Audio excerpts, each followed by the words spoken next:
चलिए जी, welcome back. Finally your chapter of valuation is over. अब बेटा जो नेक्स्ट चैप्टर मैं आपके साथ डिस्कशन के लिए टेकअप कर रहा हूं that is quite simple and easy chapter 8.2। तो आप आएंगे अपने स्टडी मटेरियल में चैप्टर 8.2 पर। अब बेटा इस चैप्टर में मैं आपके साथ डिस्कशन करने जा रहा हूं एक स्पेसिफिक सेट ऑफ रूल का। ये जो स्पेसिफिक सेट ऑफ रूल है बेटा, ये यूज किया जाता है along with import of goods. और बेटा ये प्रैक्टिकली बहुत ही इंपॉर्टेंट सेट ऑफ रूल है। हर इंपोर्टर को इस सेट ऑफ रूल की प्रॉपर इंफॉर्मेशन होनी बहुत जरूरी है और इसी वजह से आईसीआई ने स्पेसिफिकली इसको आपके सिलेबस में जो है वो कवर किया है। चलिए जी स्टार्ट करते हैं। और बेटा सबसे पहले तो इस सेट ऑफ रूल्स का जो नाम है उसको पढ़ते हैं। बेटा सेट ऑफ रूल का नाम है कस्टम्स इंपोर्ट ऑफ गुड्स। मैंने बताया था ये इंपोर्ट ऑफ गुड्स के लिए है, तो नाम से पता चल रहा है custom import of goods at concessional rate of duty या for specified end use rules 2022। ठीक है, नाम पर बेटा थोड़ी सी मेहनत करते हैं। नाम अपना काफी कुछ जो होगा आपको इशारा देगा। बेटा नाम दोबारा बोल रहा हूं, नाम है कस्टम इंपोर्ट ऑफ गुड्स। तो पहली बात आपको ध्यान में रखनी है, ये रूल्स की हमें जरूरत तब पड़ेगी जब इंपोर्ट ऑफ गुड्स हो रहा है। और उसमें आगे क्या लिखा हुआ है, at concessional rate of duty. तो बेटा at concessional rate of duty इसको आप सर्कल में कर लेंगे। तो बेटा अब ये क्या कहना चाह रहा है, रूल का नाम जरा ध्यान से सुनिएगा, समझिएगा। बेटा आप अगर किसी गुड्स का इंपोर्ट करना चाहते हैं और उस गुड्स के इंपोर्ट के ऊपर गवर्नमेंट की तरफ से एग्जम्पशन इशूड है, गवर्नमेंट ने कस्टम में सेक्शन 25 में एग्जम्पशन की पावर होती है, उसको यूज करके कोई एग्जम्पशन जो है वो उस गुड्स के रिस्पेक्ट में दे रखी है। अब जो कंसर्न इंपोर्टर है वो गुड्स को इंपोर्ट करना चाहता है और उस एग्जम्पशन नोटिफिकेशन का बेनिफिट लेते हुए उन गुड्स का इंपोर्ट करना चाहता है, मतलब उनके ऊपर वो नॉर्मल रेट ऑफ ड्यूटी ना पे करके जो concessional rate of duty exemption की वजह से बनती है उसको पे करते हुए क्लियर कराना चाहता है। तो बेटा उसको इन गुड्स के इंपोर्ट की क्लियरेंस के लिए इस सेट ऑफ रूल्स को फॉलो करना पड़ेगा। ठीक है जी, I hope message is clear. Import of goods at concessional rate of duty, broadly समझा रहा हूं अभी आपको। फिर उसके बाद बेटा इस सेट ऑफ रूल में आगे क्या लिखा हुआ है, और फॉर स्पेसिफाइड एंड यूज, इसको अलग से सर्कल में करिएगा। और बेटा इसका मतलब अब समझिएगा, मान लीजिए एक पर्सन किसी गुड्स का इंपोर्ट करना चाह रहा है इंडिया में, और बेटा जिन गुड्स का वो इंपोर्ट करना चाह रहा है उन गुड्स का इंपोर्ट इंडिया में जनरली अलाउड नहीं है, प्रोहिबिटेड है। गवर्नमेंट ने सेक्शन 11 ऑफ कस्टम एक्ट की पावर यूज करके उन गुड्स का इंपोर्ट जो है वो प्रोहिबिटेड कर रखा है कि ये गुड्स इंडिया में इंपोर्ट नहीं हो सकते, लेकिन एक रिलैक्सेशन दे रखी है, ये इंपोर्ट हो सकते हैं अगर ये किसी स्पेसिफिक पर्पस के लिए, किसी स्पेसिफिक एंड यूज के लिए इंपोर्ट किए जा रहे हैं।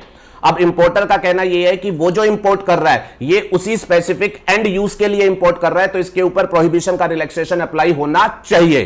तो बेटा अगर इंपोर्टर गुड्स को specific end use base claim करके रिलैक्सेशन ऑफ प्रोहिबिशन लेते हुए इंपोर्ट करना चाहता है तो उसे अगेन इंपोर्ट करते समय इस सेट ऑफ रूल्स को जो होगा वो फॉलो करना पड़ेगा।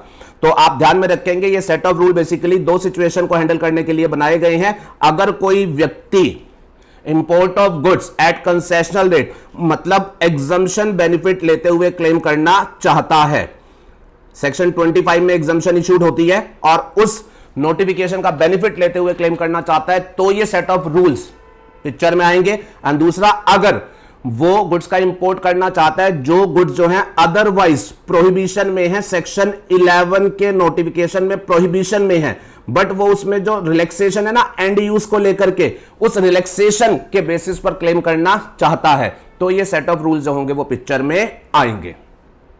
Are you okay with this? Broadly बात समझ आती है और रूल से ये इशारा काफी है। Not every import of goods at concessional rate मतलब अंडर एग्जम्पशन या फॉर स्पेसिफाइड एंड यूज जहां पर उसको प्रोहिबिशन से रिलैक्सेशन है। अच्छा, सेट ऑफ रूल्स का नाम बेटा क्योंकि लंबा है तो मैं जब जब आपके साथ डिस्कशन करूंगा मैं इसको एब्रीविएटेड फॉर्म में रेफर करूंगा, और मेरी एब्रीविएटेड फॉर्म क्या है, IGCR और SEU रूल्स 2022। IGCR का मतलब import of goods at concessional rate और SEU का मतलब स्पेसिफाइड एंड यूज रूल्स 2022। अब ये बेटा सेट ऑफ रूल्स 2022 के हैं, मतलब न्यू सेट ऑफ रूल्स है, और क्योंकि न्यू है तो डेफिनेटली आप इशारा समझते हैं लेटेस्ट है तो आपके एग्जामिनेशन के लिए इंपॉर्टेंट है।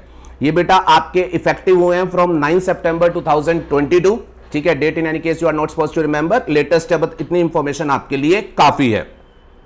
अच्छा, एक स्पेशल बात और सुन लीजिएगा बेटा, ये जो सेट ऑफ रूल है, इन सेट ऑफ रूल्स को सितंबर से इफेक्टिव किया गया है। Just for your information, in set of rule से पहले हमारे पास एक पुराने सेट ऑफ रूल्स होते थे, उनका नाम होता था बेटा IGCR 2017। और IGCR 2017 का मतलब import of goods at concessional rate of duty rules 2017। अब ये जो पुराना सेट ऑफ रूल था, इसके नाम से आप समझ रहे हो, ये सिर्फ तब पिक्चर में आता था जब इंपोर्ट ऑफ गुड्स कोई कंसेशनल रेट पर, मतलब अंडर एग्जम्पशन बेनिफिट करना चाहता है। ठीक है, ये सिर्फ उस चीज के लिए बनाए गए थे। अब बेटा इन सेट ऑफ रूल्स को सब्स्टिट्यूट करते हुए ये नए सेट ऑफ रूल्स आई हैं, और ये नए सेट ऑफ रूल्स का स्कोप वाइडर है। ये तब पिक्चर में आएंगे आप एग्जम्पशन बेनिफिट में इंपोर्ट करना चाहते हो तो भी, और अगर आप प्रोहिबिशन से बाहर रहते हुए स्पेसिफिक एंड यूज क्लेम करते हुए इंपोर्ट करना चाहते हो तो भी। This is the first thing you are supposed to remember. This is clear. चलिए अब बेटा स्पेसिफिक सेट ऑफ रूल्स को डिटेल में पढ़ते हैं। And let me tell you, ये सेट ऑफ रूल बेसिकली बेटा आपको एक प्रोसीजर लेट डाउन करके देंगे कि अगर आप एग्जम्पशन बेनिफिट क्लेम करते हुए इंपोर्ट करना चाहते हो या प्रोहिबिशन का रिलैक्सेशन क्लेम करते हुए इंपोर्ट करना चाहते हो, तो ये एक प्रोसीजर लेट डाउन करके देंगे। आपको इंपोर्ट करते टाइम उस प्रोसीजर को जो होगा वो फॉलो करना पड़ेगा। अब बेटा इस सेट ऑफ रूल में जो रूल नंबर 1 है वो तो बड़ा सिंपल है। वो इन रूल का टाइटल बताता है, जो मैंने आपको ऑलरेडी बता दिया, और वो बताता है डेट जिस दिन से ये पिक्चर में है, वो भी मैंने आपको बता दिया। तो रूल नंबर 1 इज ओवर। बात आती है रूल नंबर 2 की। तो रूल नंबर 2 जो है वो बेटा बात करता है कि इन रूल्स की एप्लीकेबिलिटी कब पिक्चर में आएगी। इन रूल्स की एप्लीकेबिलिटी कब पिक्चर में आएगी, ब्रॉडली तो मैंने आपको समझा दिया, लेकिन रूल 2 ने जो प्रिसाइजली लिखा हुआ है कि कब ये रूल पिक्चर में आएंगे, अब जरा थोड़ा मैं आपको बिल्कुल प्रिसाइज सेंस में जो है उसको समझाऊंगा। उसके लिए बेटा आपको मैं स्क्रीन पर कुछ दिखा रहा हूं, इसको जरा ध्यान से देखना। ठीक है जी। अब बेटा लेट्स सपोज प्रोडक्ट एक्स है जिसका इंपोर्ट अंडर कंसिडरेशन है। ठीक है, कि एक इंपोर्टर प्रोडक्ट एक्स को जो है वो इंपोर्ट करना चाहता है। अब लेट्स सपोज ये जो प्रोडक्ट एक्स है, सिचुएशन ये लेकर के चलते हैं, इसका इंपोर्ट गवर्नमेंट ने इंडिया में जो है वो बेटा प्रोहिबिट कर रखा है, और उस प्रोहिबिशन के लिए गवर्नमेंट ने सेक्शन 11 में नोटिफिकेशन इशू कर रखी है। सेक्शन 11 ऑफ कस्टम एक्ट में गवर्नमेंट के पास ये पावर है कि गवर्नमेंट जो है पब्लिक इंटरेस्ट को ध्यान में रखते हुए किसी भी इंपोर्ट ऑफ गुड्स को प्रोहिबिट कर सकती है। अब बेटा उन्होंने सेक्शन 11 में इस प्रोडक्ट का इंपोर्ट प्रोहिबिट कर रखा है। अब let me tell you, prohibition जब गवर्नमेंट देती है तो बेटा प्रोहिबिशन 2 कैटेगरी की होती है। एक होती है absolute prohibition which is unconditional prohibition, जिसमें गवर्नमेंट ने सिंपल कह देना होता है इसका इंपोर्ट प्रोहिबिट है, बस खत्म। अगर प्रोहिबिशन आपकी एब्सोल्यूट प्रोहिबिशन है तो फिर गुड्स का इंपोर्ट अलाउड ही नहीं है, किसी भी सिचुएशन में इंपोर्ट हो ही नहीं सकता, तो इन सेट ऑफ रूल्स की बात आएगी ही नहीं। बट दूसरी प्रोहिबिशन बेटा गवर्नमेंट देती है, वो होती है कंडीशनल प्रोहिबिशन। कंडीशनल प्रोहिबिशन में क्या होता है बेटा, गवर्नमेंट प्रोहिबिट करती है but at the same point of time उसमें कुछ कंडीशंस लगा करके बता देती है कि इन कंडीशंस में प्रोहिबिशन अप्लाई नहीं होगी, मतलब इंपोर्ट आप कर सकोगे। ठीक है, तो जब कंडीशनल प्रोहिबिशन होती है तो फिर उस केस में ये सेट ऑफ रूल पिक्चर में आएंगे। और उसमें भी आपको एक बात ये ध्यान में रखनी है बेटा, कंडीशनल प्रोहिबिशन गवर्नमेंट ने लगाई तो रिलैक्सेशन वहां पर दी। रिलैक्सेशन देते टाइम गवर्नमेंट ने ये बोला जी देखो वैसे तो import of product x prohibit है, बट रिलैक्सेशन हम दे रहे हैं डिपेंडिंग अपॉन एंड यूज। हम इसका रिलैक्सेशन क्रिएट करके दे रहे हैं, और वो रिलैक्सेशन इस बात के ऊपर डिपेंड करेगा कि इस प्रोडक्ट का एंड यूज आप क्या करेंगे, और वो गवर्नमेंट ने नोटिफिकेशन में बताया। लेट्स सपोज उन्होंने बोला कि आप इससे ये एक पर्टिकुलर गुड्स बनाएंगे तो रिलैक्सेशन मिल जाएगी, या आप इस गुड्स को इस पर्टिकुलर सर्विस को देने के लिए यूज करेंगे तो रिलैक्सेशन मिल जाएगी, या किसी और तरीके का एंड यूज गवर्नमेंट ने नोटिफिकेशन में लिखा। और बेटा ये अलग अलग याद रखेंगे, गवर्नमेंट ने रिलैक्सेशन कब दी कि भाई इंपोर्ट अलाउ कर रही हैं अगर ये पर्टिकुलर गुड्स के मैन्युफैक्चर के लिए आ रहे हैं, या ये कोई पर्टिकुलर सर्विस देने के लिए आ रहे हैं, या ये कोई अदर स्पेसिफिक एंड यूज जो नोटिफिकेशन में लिखा उसके लिए आ रहे हैं। बेटा जो अदर एंड यूज है उसको मैं इस रूल के पर्पस के लिए रेफर करूंगा with this abbreviation SEU, specific end use. Are you okay with this? अब कहने का ब्रॉडली मेरा मतलब यह है कि प्रोहिबिशन में रिलैक्सेशन जो है वो है, लेकिन वो एंड यूज के ऊपर डिपेंडेंट है। और बेटा जब कभी भी relaxation and use based dependent होगा तो फिर ये सेट ऑफ रूल जो होगा वो पिक्चर में आएगा। अगर गवर्नमेंट ने रिलैक्सेशन दी पर वो रिलैक्सेशन देते टाइम उन्होंने उसका कोई एंड यूज स्पेसिफाई नहीं किया, वैसे ही रिलैक्सेशन दे दी, तो ये सेट ऑफ रूल पिक्चर में नहीं आएंगे। आपको ये बात ध्यान में रखनी है। तो दोबारा दोहरा दूं अगर नेट क्रक्स को, तो बेटा ये सेट ऑफ रूल कब पिक्चर में आएंगे, जब गुड्स के ऊपर प्रोहिबिशन इशूड है पर उसमें कंडीशनल प्रोहिबिशन है जिसमें एंड यूज बेस्ड रिलैक्सेशन है, तब ये सेट ऑफ रूल्स जो होंगे वो पिक्चर में आएंगे। और रूल्स क्या कहेंगे उसका भी ब्रॉडली आप आइडिया समझ लो।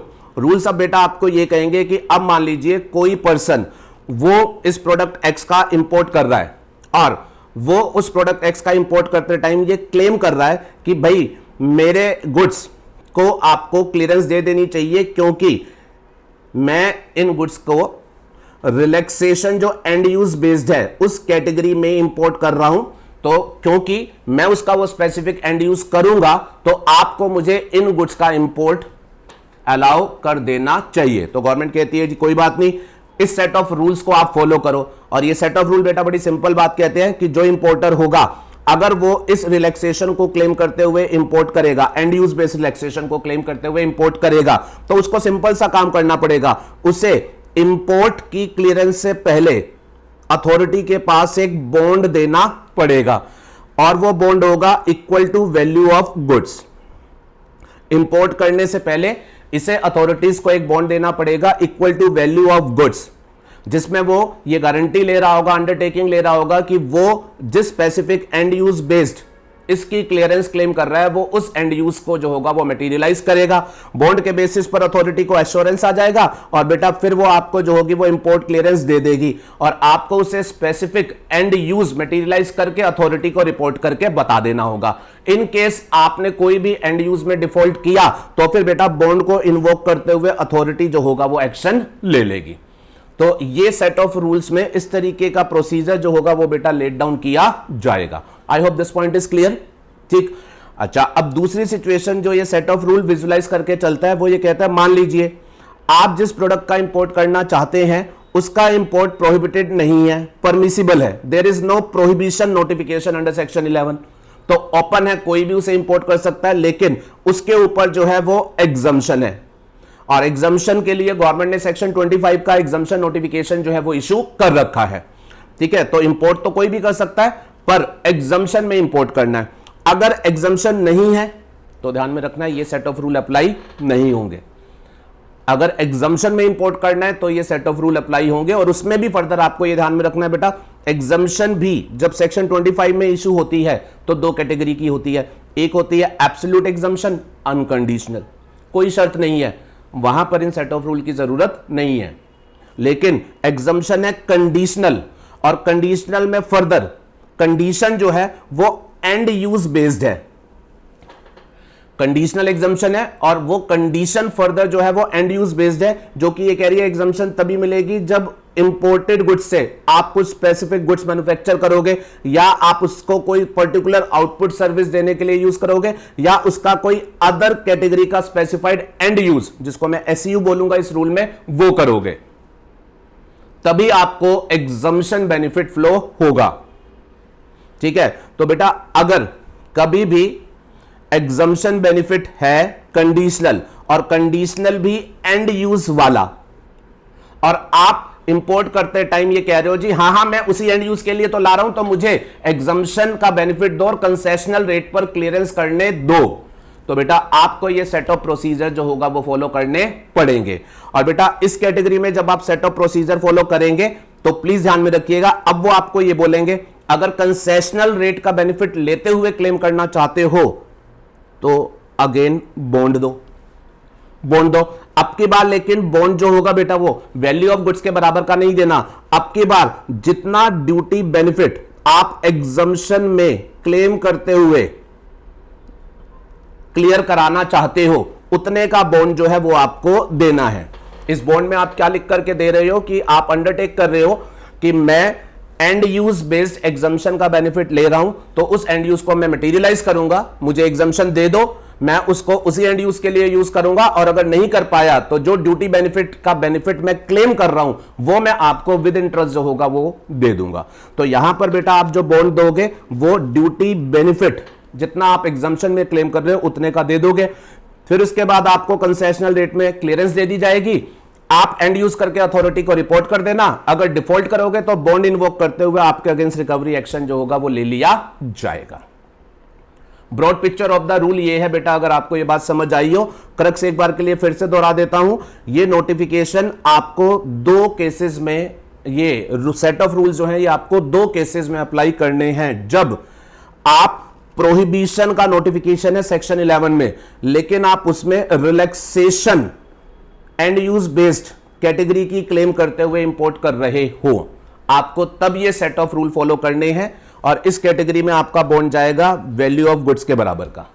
दूसरा, आप अगर किसी इंपोर्ट को एग्जम्पशन सेक्शन 25 में जो इशूड होती है उसका बेनिफिट लेते हुए क्लेम कर रहे हो, जो एग्जम्पशन एंड यूज के साथ लिंक है, तो आपको वहां पर ये सेट ऑफ रूल्स पिक्चर में आएंगे। अब इस सेट ऑफ रूल्स में आपको बॉन्ड ड्यूटी बेनिफिट के बराबर का देते हुए जो होगी वो क्लियरेंस करनी पड़ेगी। Are you comfortable? I hope this is clear. ठीक है बेटा। अच्छा, एक बात अब इसमें और ध्यान में रखिएगा, जिस एंड यूज फोकस हम बात करेंगे उस एंड यूज को ये तीन तरीके से लिखेंगे। एंड यूज की उस इंपोर्टेड गुड्स से आपको मैन्युफैक्चर करना है कुछ स्पेसिफाइड प्रोडक्ट, या आपको उसे आउटपुट सर्विस देने के लिए यूज करना है, या any other specified end use. और बेटा जो रेजिडरी कैटेगरी है उसको ये इस नाम से लिखेंगे, स्पेसिफाइड एंड यूज। तो रूल्स पढ़ते टाइम कहीं कंफ्यूज मत होना। एंड यूज को उन्होंने तीन कैटेगरी में लिखा हुआ है, manufacture of product, provisioning of output service and others category में जो भी है उसको वो बुलाते हैं specified end use. Are you okay with this? चलिए, अब ये अगर क्लियर है तो आप रूल को अच्छे से समझ पाएंगे।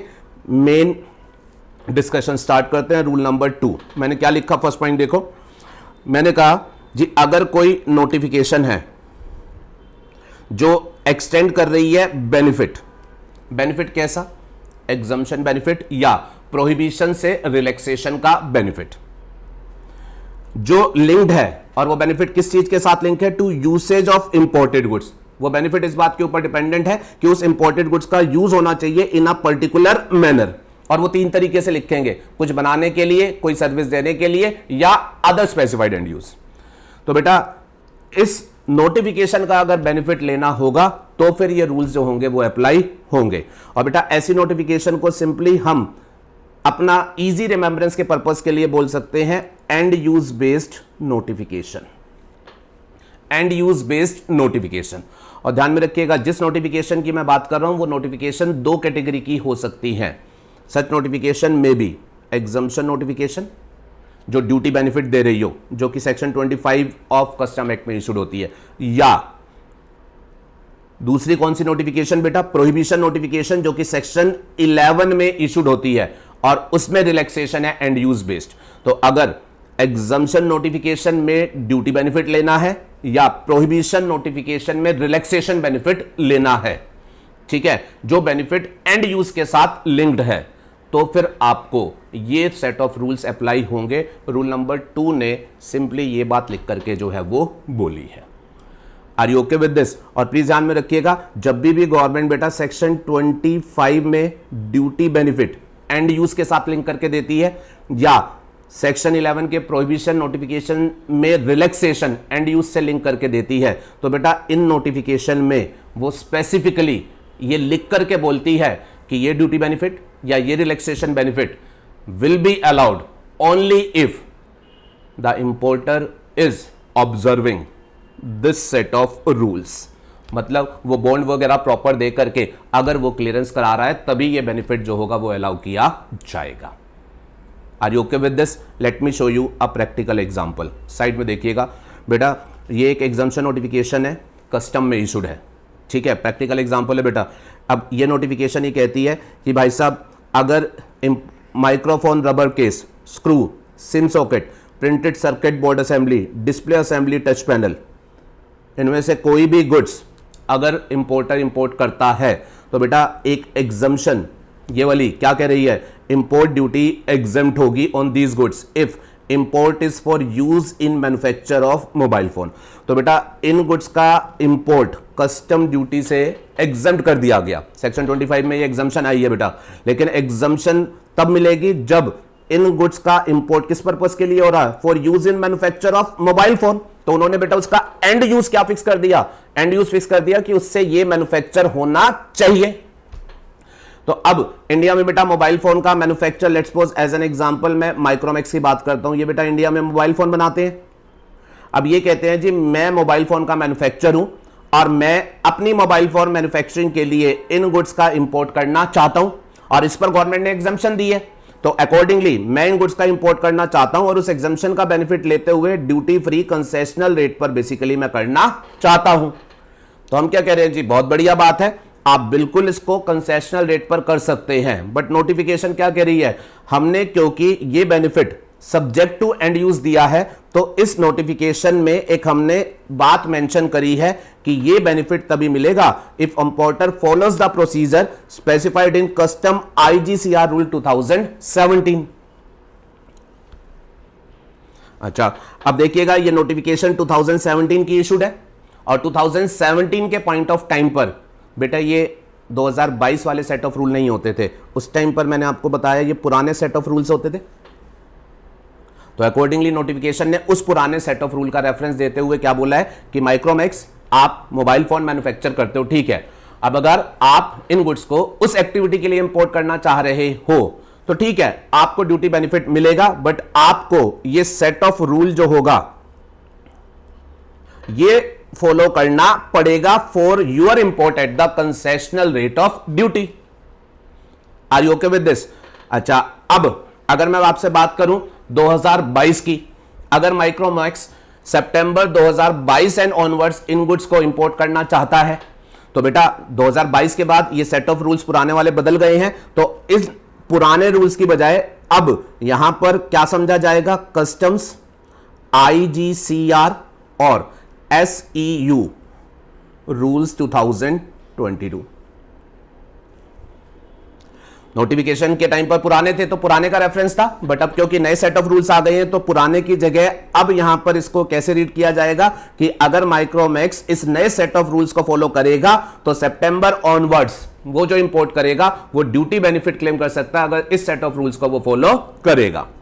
सर ये बात आपने जो बोली है ये लॉजिकली बोली है कि अब लॉजिकली नए रूल होने चाहिए या ये एग्जम्पशन नोटिफिकेशन अमेंड कर दी गई है?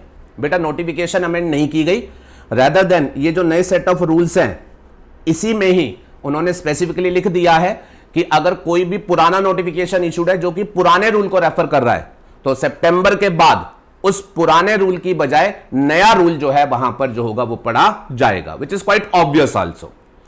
Are you okay with this? तो माइक्रोमैक्स इंपोर्ट करें, बॉन्ड देकर के इंपोर्ट मिलेगा ड्यूटी बेनिफिट में, और फिर इसने वो स्पेसिफाइड एंड यूज किया वो इसे रिपोर्ट करना पड़ेगा, डिफॉल्ट किया तो फिर रिकवरी एक्शन फेस करना पड़ेगा।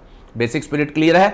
चलो अब बेटा रूल नंबर 2 का मैंने लीगल टेक्स्ट लिखा।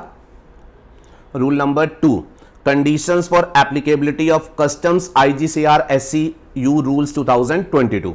एंड आई होप अब आपको रूल 2 जो कहना चाहता है वो बिल्कुल क्लैरिटी से समझ आएगा। ये कहते हैं जी ये रूल्स आपको अप्लाई हो जाएंगे जब भी ये दो बातें जो हैं वो पूरी होंगी। बेटा इसमें से पहले हम दूसरी बात पढ़ेंगे, अगर इंपोर्टर इंटेंड करता है to avail benefit of any notification, benefit of any notification, और प्लीज ध्यान में रखिएगा नोटिफिकेशन जब भी इस रूल में वर्ड यूज किया जाएगा तो नोटिफिकेशन का क्या मतलब होगा, सेक्शन 25 में एग्जम्पशन नोटिफिकेशन या सेक्शन 11 में प्रोहिबिशन वाला नोटिफिकेशन। ये नोटिफिकेशन वर्ड जो है बेटा डिफाइन किया गया है इस सेट ऑफ रूल में, तो नोटिफिकेशन की कभी भी बात आएगी तो बात चल रही होगी कि आपका एग्जम्पशन नोटिफिकेशन या सेक्शन 11 का प्रोहिबिशन वाला नोटिफिकेशन। तो सेकंड पॉइंट ये कहना चाह रहा है अगर इंपोर्टर की ये इंटेंट है कि वो 25 के एग्जम्पशन बेनिफिट को क्लेम करते हुए इंपोर्ट करना चाहता है या 11 में प्रोहिबिशन नोटिफिकेशन में जो रिलैक्सेशन वाली बात लिखी हुई है उसका बेनिफिट लेते हुए इंपोर्ट करना चाहता है, और ये जो नोटिफिकेशन है उसने बेनिफिट को डिपेंड कर रखा है, benefit is dependent upon use of imported goods covered by that notification. उस बेनिफिट को वो क्लेम करना चाहता है और वो बेनिफिट इन नोटिफिकेशन ने किस चीज के साथ लिंक कर रखा है कि इंपोर्टेड गुड्स के ये 3 यूज होने चाहिए। और बेटा 3 यूज कौन कौन से मैंने आपको बताया, मैन्युफैक्चर ऑफ एनी कमोडिटी, या प्रोविजन ऑफ आउटपुट सर्विस, या अदर यूजेस को बेटा उन्होंने सिंपली नाम दे रखा है स्पेसिफाइड एंड यूज। मैंने आपको ऑलरेडी क्लियर किया, इस 3 तरीके से वो लिखते हैं। ठीक है, बेनिफिट आपको मिलेगा डिपेंडिंग अपॉन या तो आप उस इंपोर्टेड गुड्स से कोई स्पेसिफाइड प्रोडक्ट बनाएंगे, या उसको कोई स्पेसिफाइड सर्विस देने के लिए यूज करेंगे, या आप उसके अदर स्पेसिफाइड एंड यूज करेंगे, जिसको हम सिंपली बोलेंगे SEU। क्लियर है बेटा? बाकी मैन्युफैक्चर का क्या मतलब होता है, उन्होंने उसकी डेफिनेशन दी। बेटा इस सेट ऑफ रूल में सारी डेफिनेशन रूल नंबर 3 में है, जो बहुत इंपॉर्टेंट होगी। मैं फोकस से बोलूंगा, नहीं तो रीड ओनली। मैन्युफैक्चर का मतलब आप जानते ही हैं, मैन्युफैक्चर का क्या मतलब होता है, कुछ नया बनाना, जैसे फैब्रिक से यूनिफॉर्म। फिर इसके बाद आउटपुट सर्विस, उसकी डेफिनेशन उन्होंने दी जी। आउटपुट सर्विस से मतलब है एनी सर्विस जो भी नोटिफिकेशन का है, but excluding after sale service. और बेटा जो थर्ड कैटेगरी वाले स्पेसिफाइड एंड यूज है, उसको वो कहते हैं जी, इससे हमारा मतलब क्या होगा, dealing with goods in the manner specified in the notification. तो dealing with goods in the manner specified in the notification, manufacture और प्रोविजन तो इधर लिख दिया, इसके अलावा और कोई भी स्पेसिफाइड एंड यूज जो उस नोटिफिकेशन ने बोला वो हम SEU में कवर कर लेंगे। And it includes supply to the intended person, इसको अंडरलाइन कर लेना। अगर कोई नोटिफिकेशन आपको बेनिफिट दे रहा है ये कहते हुए कि आप एक्स गुड्स को इंपोर्ट कर सकते हो, अगर इस गुड्स से आप कुछ बनाओ, तो बेटा वो चला जाएगा पहली कैटेगरी में। बट अगर आपका नोटिफिकेशन कह रहा है कि आप एक्स गुड्स को इंपोर्ट कर सकते हो अगर आप इसको स्पेसिफाइड पर्संस को बेचो। मान लो नोटिफिकेशन ये कह रहा है gold can be imported only by government nominated agencies but only when such gold is for supply to the jewellery manufacturer. तो बेटा अब नॉमिनेटेड एजेंसी को गोल्ड का इंपोर्ट करना अलाउड है, बट उन्हें उसका एंड यूज क्या करना है, उन्हें खुद ज्वेलरी नहीं बनानी, उन्होंने ज्वेलर्स को बेचना है। तो बेटा ये वाला जो एंड यूज है ये फर्स्ट कैटेगरी में नहीं आएगा, ये कहां आएगा, थर्ड कैटेगरी में। और स्पेसिफाइड एंड यूज की डेफिनेशन में इंक्लूड्स पार्ट में ये यही लिख करके क्लैरिफाई करना चाह रहे हैं। अगर इंपोर्टर को खुद कुछ बनाना है तो वो पहली कैटेगरी का एंड यूज है, बट अगर उसे उन लोगों को देना है जो उसके आगे कुछ स्पेसिफिक बनाएंगे तो वो फर्स्ट कैटेगरी में नहीं आएगा, वो थर्ड में आएगा। और सर इससे क्या फर्क पड़ेगा, बेटा फर्क कुछ नहीं पड़ेगा, बट मैं उन्होंने जो टर्मिनोलॉजी यूज करी है उसके एंगल से आपको बता रहा हूं, बिकॉज एग्जाम में आपको ये तीनों टर्मिनोलॉजी एज इट इज जो होगी वो लिख करके जानी पड़ेगी। अच्छा चलो ये बात समझ में आ गई है अब आपको। अच्छा अब पहली कंडीशन और पढ़ लो। अब पहली कंडीशन सिंपली कहती है कि अगर इंपोर्टर ये and use based benefit claim करना चाहता है, ठीक है, और जिस नोटिफिकेशन में वो बेनिफिट क्लेम करना चाहता है that is providing for the observance of these rules, मतलब इंपोर्टर यहां बेनिफिट क्लेम करना चाहता है और जो भी नोटिफिकेशन में वो बेनिफिट क्लेम करना चाहता है उस नोटिफिकेशन ने क्लियरली बोल रखा है कि ये बेनिफिट लेना है तो ये सेट ऑफ रूल्स फॉलो करने पड़ेंगे, तो ये सेट ऑफ रूल जो होगा वो पिक्चर में आ जाएंगे।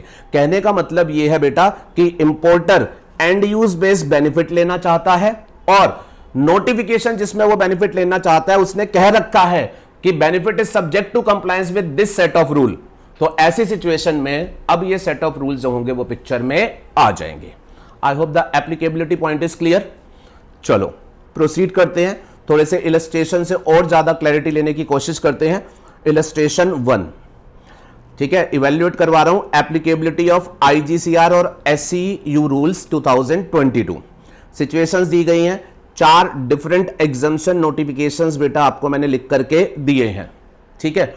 अब नोटिफिकेशन है बेटा, ये कह रहा है ए का इंपोर्ट एग्जेम्प्ट होगा, ड्यूटी बेनिफिट मिलेगा if it is for use for manufacture of product x. तो ड्यूटी बेनिफिट है, पर मैन्युफैक्चर ऑफ प्रोडक्ट एक्स करोगे तभी है। तो बेटा ये पहली कैटेगरी का एंड यूज हो गया, नोटिफिकेशन ने एंड यूज मैन्युफैक्चर फिक्स कर दिया। अच्छा, एंड प्लस ऐसी नोटिफिकेशन कभी भी होगी तो बेटा वो कह भी रही होगी कि आपको IGCR और ये SEU रूल्स 2022 जो है वो फॉलो करने पड़ेंगे। एंड यूज बेस्ड नोटिफिकेशन जब भी आती है बेटा तो ये लिख करके ही आती है। तो अकॉर्डिंगली आपका ये स्पेसिफाइड एंड यूज है और एग्जम्पशन नोटिफिकेशन को ऑब्जर्व करने को कह रही है, तो आपके ऊपर ये रूल्स एप्लीकेबल हो जाएंगे। सिमिलरली दूसरी एग्जम्पशन ये कह रही है बी का इंपोर्ट एग्जेम्प्ट है if it is for use in provision of service. तो बेटा अगेन इंपोर्ट एग्जेम्प्ट है और इसमें एंड यूज दूसरी कैटेगरी वाला है, ठीक है। और बेटा ये वाली नोटिफिकेशन भी कह रही होगी कि ये सेट ऑफ रूल्स फॉलो करने पड़ेंगे, तो अकॉर्डिंगली ये सेट ऑफ रूल्स जो होंगे वो एप्लीकेबल हो जाएंगे। फिर उसके बाद तीसरी notification import of C shall be exempt, ये भी एग्जम्पशन का बेनिफिट दे रही है। अब इसने क्या शर्त लगाई, if it is for supply to ABC limited for use in manufacture of product X. अब बेटा इसने एग्जम्पशन दी, और एग्जम्पशन कब दी कि भाई सी का इंपोर्ट आपके लिए एग्जेम्प्ट होगा, बट आपको क्या करना है, आपको इसे इंपोर्ट करने के बाद ABC लिमिटेड को बेचना है जो इसे आगे एक्स प्रोडक्ट के लिए यूज करेगा। आपको नहीं बनाना, बट उसको बेचना है जो बनाता हो। तो प्लीज ध्यान में रखिएगा, ये वाला एंड यूज पहली कैटेगरी में नहीं आएगा, ये वाला आपका थर्ड कैटेगरी में आ जाएगा, ठीक है। पहली में नहीं आएगा, थर्ड कैटेगरी में आ जाएगा। अगेन नोटिफिकेशन इन रूल्स को फॉलो करने के लिए कहेगी, तो आपके ऊपर ये सेट ऑफ रूल्स एप्लीकेबल हो जाएंगे। चौथा, import of the shall be exempt, again exemption दी जा रही है। शर्त क्या है, it is for personal use of the importer. आप इंपोर्ट कर सकते हैं ड्यूटी फ्री, बट आपको अपने एंड पर इसका ये पर्सनल यूज करना पड़ेगा। तो बेटा क्या एंड यूज पर अभी भी बात की जा रही है? यस। आपको कुछ मैन्युफैक्चर करने को नहीं कह रहे, आपको कुछ बनाने को नहीं कह रहे, पर आपको अदरवाइज एंड यूज बोल रहे हैं। तो अगेन तीसरी कैटेगरी में आ जाओगे, और बेटा नोटिफिकेशन डेफिनेटली इन रूल्स को फॉलो करने के लिए बोलेगी, तो कॉरेस्पॉन्डिंगली ये रूल्स जो होंगे बेटा आपके ऊपर एप्लीकेबल हो जाएंगे, ठीक है। अब इसके कॉन्ट्रास्ट में एक बात बोलूं बेटा, अगर कोई नोटिफिकेशन हो जो कहती हो import of E is exempt, import of E is exempt, बस और कुछ ना कहती हो, तो बेटा तब ये सेट ऑफ रूल पिक्चर में नहीं आएंगे, बिकॉज अब एग्जम्पशन किसी तरीके के एंड यूज के साथ लिंक नहीं है। एग्जम्पशन नंबर 6 मान लो ये कहती है इंपोर्ट ऑफ जेड, वो एग्जेम्प्ट होगा अगर जेड जो है वो हैंडमेड गुड्स है। अगर आप जेड का इंपोर्ट कर रहे हो और वो हैंडमेड गुड्स है, तो वो जो होगा वो एग्जेम्प्ट होगा। तो अगेन बेटा there is an exemption, handmade goods होगा तो एग्जम्पशन है, लेकिन जो इंपोर्ट कर रहा है उसको कोई स्पेसिफिक एंड यूज करने को नहीं कहा जा रहा है, तो बेटा यहां पर ये रूल्स जो होंगे वो पिक्चर में नहीं आएंगे। तो प्लीज ध्यान में रखिएगा। अपेरेंटली शायद आपको ऐसा लगता होगा हर एग्जम्पशन के ऊपर ये रूल लगेंगे, तो प्लीज ध्यान में रखिएगा, नहीं, वो एग्जम्पशन जो कि एंड यूज आगे बोल रही होगी तब ये रूल्स फॉलो करने पड़ेंगे, बिकॉज वो नोटिफिकेशन आपसे ये रूल्स फॉलो करने को बोल भी रहा होगा। Are you okay with this? चलिए नेक्स्ट वन, इलस्ट्रेशन नंबर 2। अब illustration number 2 again this is concern with the applicability. अब बेटा इसमें हम क्या कह रहे हैं, इंपोर्टर जो है वो स्पेसिफाइड गुड्स का इंपोर्ट कर रहा है for use in manufacture of goods. वो बाहर से फैब्रिक लेकर के आ रहा है, ठीक है। मान लो एक एग्जम्पशन नोटिफिकेशन है बेटा, वो ये कह रही है कि फैब्रिक का इंपोर्ट एग्जेम्प्ट होगा अगर फैब्रिक का इंपोर्ट हो रहा है इस पर्पस के लिए कि इस फैब्रिक से मिलिट्री यूनिफॉर्म जो होगी वो बनाई जाएगी। ध्यान दीजिएगा एग्जांपल के ऊपर। मान लो there is an exemption notification जो कह रही है फैब्रिक का इंपोर्ट ड्यूटी फ्री होगा अगर इस फैब्रिक को मिलिट्री यूनिफॉर्म बनाने में आगे यूज किया जाएगा। तो बेटा इन्होंने एग्जम्पशन में एंड यूज क्या लगा दिया कि ये प्रोडक्ट बनाना पड़ेगा, पहली कैटेगरी का एंड यूज है, यस। अब अगर इस फैब्रिक का इंपोर्ट मिस्टर एक्स करना चाहता है और ड्यूटी फ्री करना चाहता है, तो बेटा उसे ये सेट ऑफ रूल्स फॉलो करने पड़ेंगे, बिकॉज एग्जम्पशन जो है वो इस एंड यूज के साथ दी गई है और ये रूल्स फॉलो करने के लिए कह रही होगी। क्लियर है? अब खास बात क्या है बेटा, कई बार ऐसा होता है कि मिस्टर एक्स इस फैब्रिक को ड्यूटी फ्री इंपोर्ट करना चाहता है और उसकी इंटेंशन क्लियर है कि वो इससे मिलिट्री यूनिफॉर्म ही बनाएगा, बट बेटा है क्या, अब इस केस में कई पॉसिबिलिटीज हो सकती है। एक पॉसिबिलिटी जिसमें से ये हो सकती है, मिस्टर एक्स जो कि इस फैब्रिक को इंपोर्ट कर रहा है, उसके पास मिलिट्री यूनिफॉर्म बनाने का कंप्लीट मैन्युफैक्चरिंग सेटअप है। क्या? मिलिट्री यूनिफॉर्म बनाने का कंप्लीट मैन्युफैक्चरिंग सेटअप है। तो वो फैब्रिक को इंपोर्ट करेगा, कंप्लीट सेटअप उसके पास है, मिलिट्री यूनिफॉर्म बना लेगा, उसे एग्जम्पशन लेने में कहीं कोई प्रॉब्लम नहीं आएगी। दूसरा, अब बेटा मिस्टर एक्स इस फैब्रिक को इंपोर्ट करना चाहता है पर उसके पास कंप्लीट मैन्युफैक्चरिंग सेटअप नहीं है, उसे इस मैन्युफैक्चरिंग प्रोसेस के लिए कुछ एक्टिविटी बाहर से जो होगा वो जॉब वर्क से जो है वो करानी पड़ेगी। कंप्लीट सेटअप नहीं है, कुछ एक्टिविटी जो होगी उसे बाहर से करानी पड़ेगी। लेट्स सपोज फैब्रिक की कटिंग हो गई, वो इसे बाहर से करवानी पड़ेगी। तो आप प्लीज ध्यान में रखिएगा, ये रूल्स इस पॉसिबिलिटी को विजुलाइज करते हैं कि इंपोर्टर मिलिट्री यूनिफॉर्म तो बनाएगा बट क्योंकि कंप्लीट सेटअप नहीं है तो वो कुछ प्रोसेस बाहर भेज के कराएगा। तो वो ये विजुलाइज करके चलते हैं इस रूल में कि अगर आपके पास कंप्लीट मैन्युफैक्चरिंग फैसिलिटी नहीं है, आप कुछ बाहर से भी कराना चाहते हो, तो भी आप इस रूल को फॉलो करते हुए इंपोर्ट कर सकते हो। आप इस रूल को फॉलो करते हुए इंपोर्ट कर सकते हो। आपको हम इस रूल में तब भी ड्यूटी बेनिफिट देते हुए इंपोर्ट करना अलाउ करेंगे अगर आप इंपोर्ट करने के बाद गुड्स से रिलेटेड कुछ एक्टिविटी बाहर किसी दूसरे व्यक्ति से जॉब वर्क पर कराओगे। बस सिर्फ उन्होंने यह काम किया हुआ है कि जिस व्यक्ति के पास आप जॉब वर्क कराओगे उसके पास कैसे भेजोगे और कैसे वापसी लाओगे, उसके प्रोसीजरल एस्पेक्ट जो है वो उन्होंने लेट डाउन करके बता रखे हैं। उनको आप फॉलो करना, कोई दिक्कत नहीं है, हम आपको इस रूल को ऑब्जर्वेंस में कोई प्रॉब्लम नहीं देंगे। अच्छा, कई बार ऐसा भी होता है बेटा, मिस्टर एक्स जो होता है वो इंपोर्ट करता है, इंपोर्ट करने के बाद वो क्लियर है कि मिलिट्री यूनिफॉर्म ही बनानी है लेकिन उसके पास सेटअप ही नहीं है। ध्यान से सुनना, कंप्लीट क्या, उसके पास सेटअप ही नहीं है, वो इंपोर्ट कर रहा है, ये क्लियर है कि वो बनाएगा बट खुद नहीं बनाएगा, वो किसी जॉब वर्कर से बनवा लेगा और मिलिट्री यूनिफॉर्म जो होगा वो रेडी करवा लेगा। और बेटा रूल ने यहां तक विजुलाइज कर रखा है कि भाई साहब आप टोटल प्रोसेस बाहर कराओ जॉब वर्क पर तो भी ये रूल आपको परमिट रखेगा, और अगर आप पार्शियल कराओ तो भी आपको ये रूल जो होगा वो परमिट रखेगा। देखिएगा बेटा, फर्स्ट पॉइंट मैंने लिखा, इंपोर्टर उसके पास कंप्लीट मैन्युफैक्चरिंग फैसिलिटी है तो वहां तो कोई प्रॉब्लम आएगी नहीं, वो फैब्रिक लाएगा बना लेगा। दूसरा, importer with partial manufacturing facility, मतलब वो कुछ ट्रीटमेंट प्रोसेसिंग जॉब वर्कर से कराएगा, तो उसमें भी रूल कोई प्रॉब्लम नहीं देता, उन्होंने जॉब वर्क का प्रोसीजर बना दिया है, उसको फॉलो करते हुए कर लेना। तीसरा, importer without any manufacturing facility, उसकी फैसिलिटी नहीं है बट उसको ये क्लियर है वो फैब्रिक लाएगा और जॉब वर्क पर बनवा लेगा, तो बेटा रूल ने वो भी अलाउ जो है वो कर रखा है। जो उन्होंने जॉब वर्क का रूल बना रखा है ना, उसमें ये लिखा हुआ है जॉब वर्क में आप सब कुछ बाहर करवा लो वो भी आएगा और आप थोड़ा बहुत बाहर करवाओ वो भी आएगा। देखिएगा मैंने क्या लिखा, for availing job work facility importer shall follow job work procedure as specified in rule. हाँ, लेकिन साथ में उन्होंने बोल रखा है certain sensitive goods, gold, articles of jewellery and other precious metal और stone, they can not be sent for job work. In general आप ला करके बाहर से बनवा करके भी एंड यूज मटेरियलाइज करवा सकते हो, कोई दिक्कत नहीं है, बट कुछ सेंसिटिव गुड्स के रिलेशन में ये जॉब वर्क वाला काम जो होगा ये पॉसिबल नहीं होगा। मतलब उस केस में आपको अपने एंड पर ही अगर बनाने के लिए ला रहे हो तभी आपका कंप्लायंस हो पाएगा। ठीक है, जॉब वर्क प्रोसीजर में आगे जो है वो मैं डिटेल में इसे समझाऊंगा। चल सकता हूं बेटा आगे? चलिए नेक्स्ट पेज पर आइएगा। अब बेटा इस सेट ऑफ रूल्स में जो आपको प्रोसीजरल एस्पेक्ट्स फॉलो करने पड़ेंगे, जब भी ये रूल्स आपके ऊपर एप्लीकेबल बने कि आप बेनिफिट में क्लेम करना चाहते हो तो फिर आपको ब्रॉड प्रोसीजरल एस्पेक्ट जो होंगे वो क्या फॉलो करने पड़ेंगे वो ध्यान में रखिएगा बेटा। वो ये कहते हैं अब आपको जो प्रोसीजरल एस्पेक्ट फॉलो करने पड़ेंगे, इंपोर्ट करने से पहले जो इंपोर्ट आप नोटिफिकेशन का बेनिफिट लेते हुए करना चाहते हो उसका एक प्रायर इंटीमेशन वो आपको कस्टम पोर्टल पर जो होगा वो डालना पड़ेगा। अब मैं एग्जम्पशन बेनिफिट का एग्जांपल ले लूं, मिलिट्री यूनिफॉर्म वाला ही एग्जांपल ले लेता हूं, ठीक है ना, क्योंकि मेरा चार्ट बेसिकली आगे इसी के ऊपर बेस्ड है।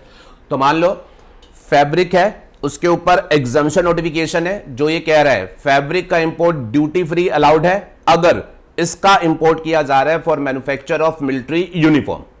और मैं विजुलाइज करके चल रहा हूं मिस्टर एक्स की ये फैक्ट्री है बेटा दिल्ली में, जहां से ये मिलिट्री यूनिफॉर्म बनाता है, और अब अपनी इस मैन्युफैक्चरिंग के लिए ये फैब्रिक इंपोर्ट करना चाहता है। अब इसको इस रूल्स में करना क्या पड़ेगा? तो बेटा इसको ये करना पड़ेगा, इसको कस्टम की पोर्टल पर जाकर के डैशबोर्ड पर इस टैब को क्लिक करना पड़ेगा। और बेटा यहां पर प्रायर इंटीमेशन का एक सब टैब होगा, उस पर जाएगा और उससे जो वो इंपोर्ट करना चाहता है उससे रिलेटेड कुछ इंफॉर्मेशन मांगी जाएगी। वो इंफॉर्मेशन जो होगा वो बेटा वो यहां पर ऑनलाइन जो होगा वो सबमिट करेगा। This would be the first step. ठीक है जी, वो इस पोर्टल पर जाकर के जो इंपोर्ट करना चाहता है उसकी प्रायर इंफॉर्मेशन देगा, जिसको हम बोलेंगे प्रायर इंटीमेशन। और बेटा जब वो ऑनलाइन इस तरीके से प्रायर इंटीमेशन दे देगा तो फिर इसे पोर्टल एक नंबर देगी जिसको हम बोलेंगे IIN। IIN जिसकी फुल फॉर्म है, पहले आई का मतलब इंपोर्ट एट कंसेशनल रेट, दूसरे आई का मतलब आइडेंटिफिकेशन, एंड फिर N का मतलब नंबर। तो जो पर्सन नोटिफिकेशन के बेनिफिट लेते हुए करना चाहता है तो स्टेप नंबर 1, इंपोर्ट करने से पहले इंपोर्ट से रिलेटेड कुछ इंफॉर्मेशन दो, प्रायर इंटीमेशन, ये है फर्स्ट स्टेप। और जब आप ये दोगे तो पोर्टल आपको एक नंबर देगी IIN। फिर उसके बाद सेकंड स्टेप पर बेटा आपको ये करना पड़ेगा, अब जिस इंपोर्ट को आप करना चाहते हो बेनिफिट लेते हुए उसके रिस्पेक्ट में आपको एक बॉन्ड देना पड़ेगा। तो इसी पोर्टल पर आप उस बॉन्ड से रिलेटेड डिटेल जो होगा वो डालेंगे।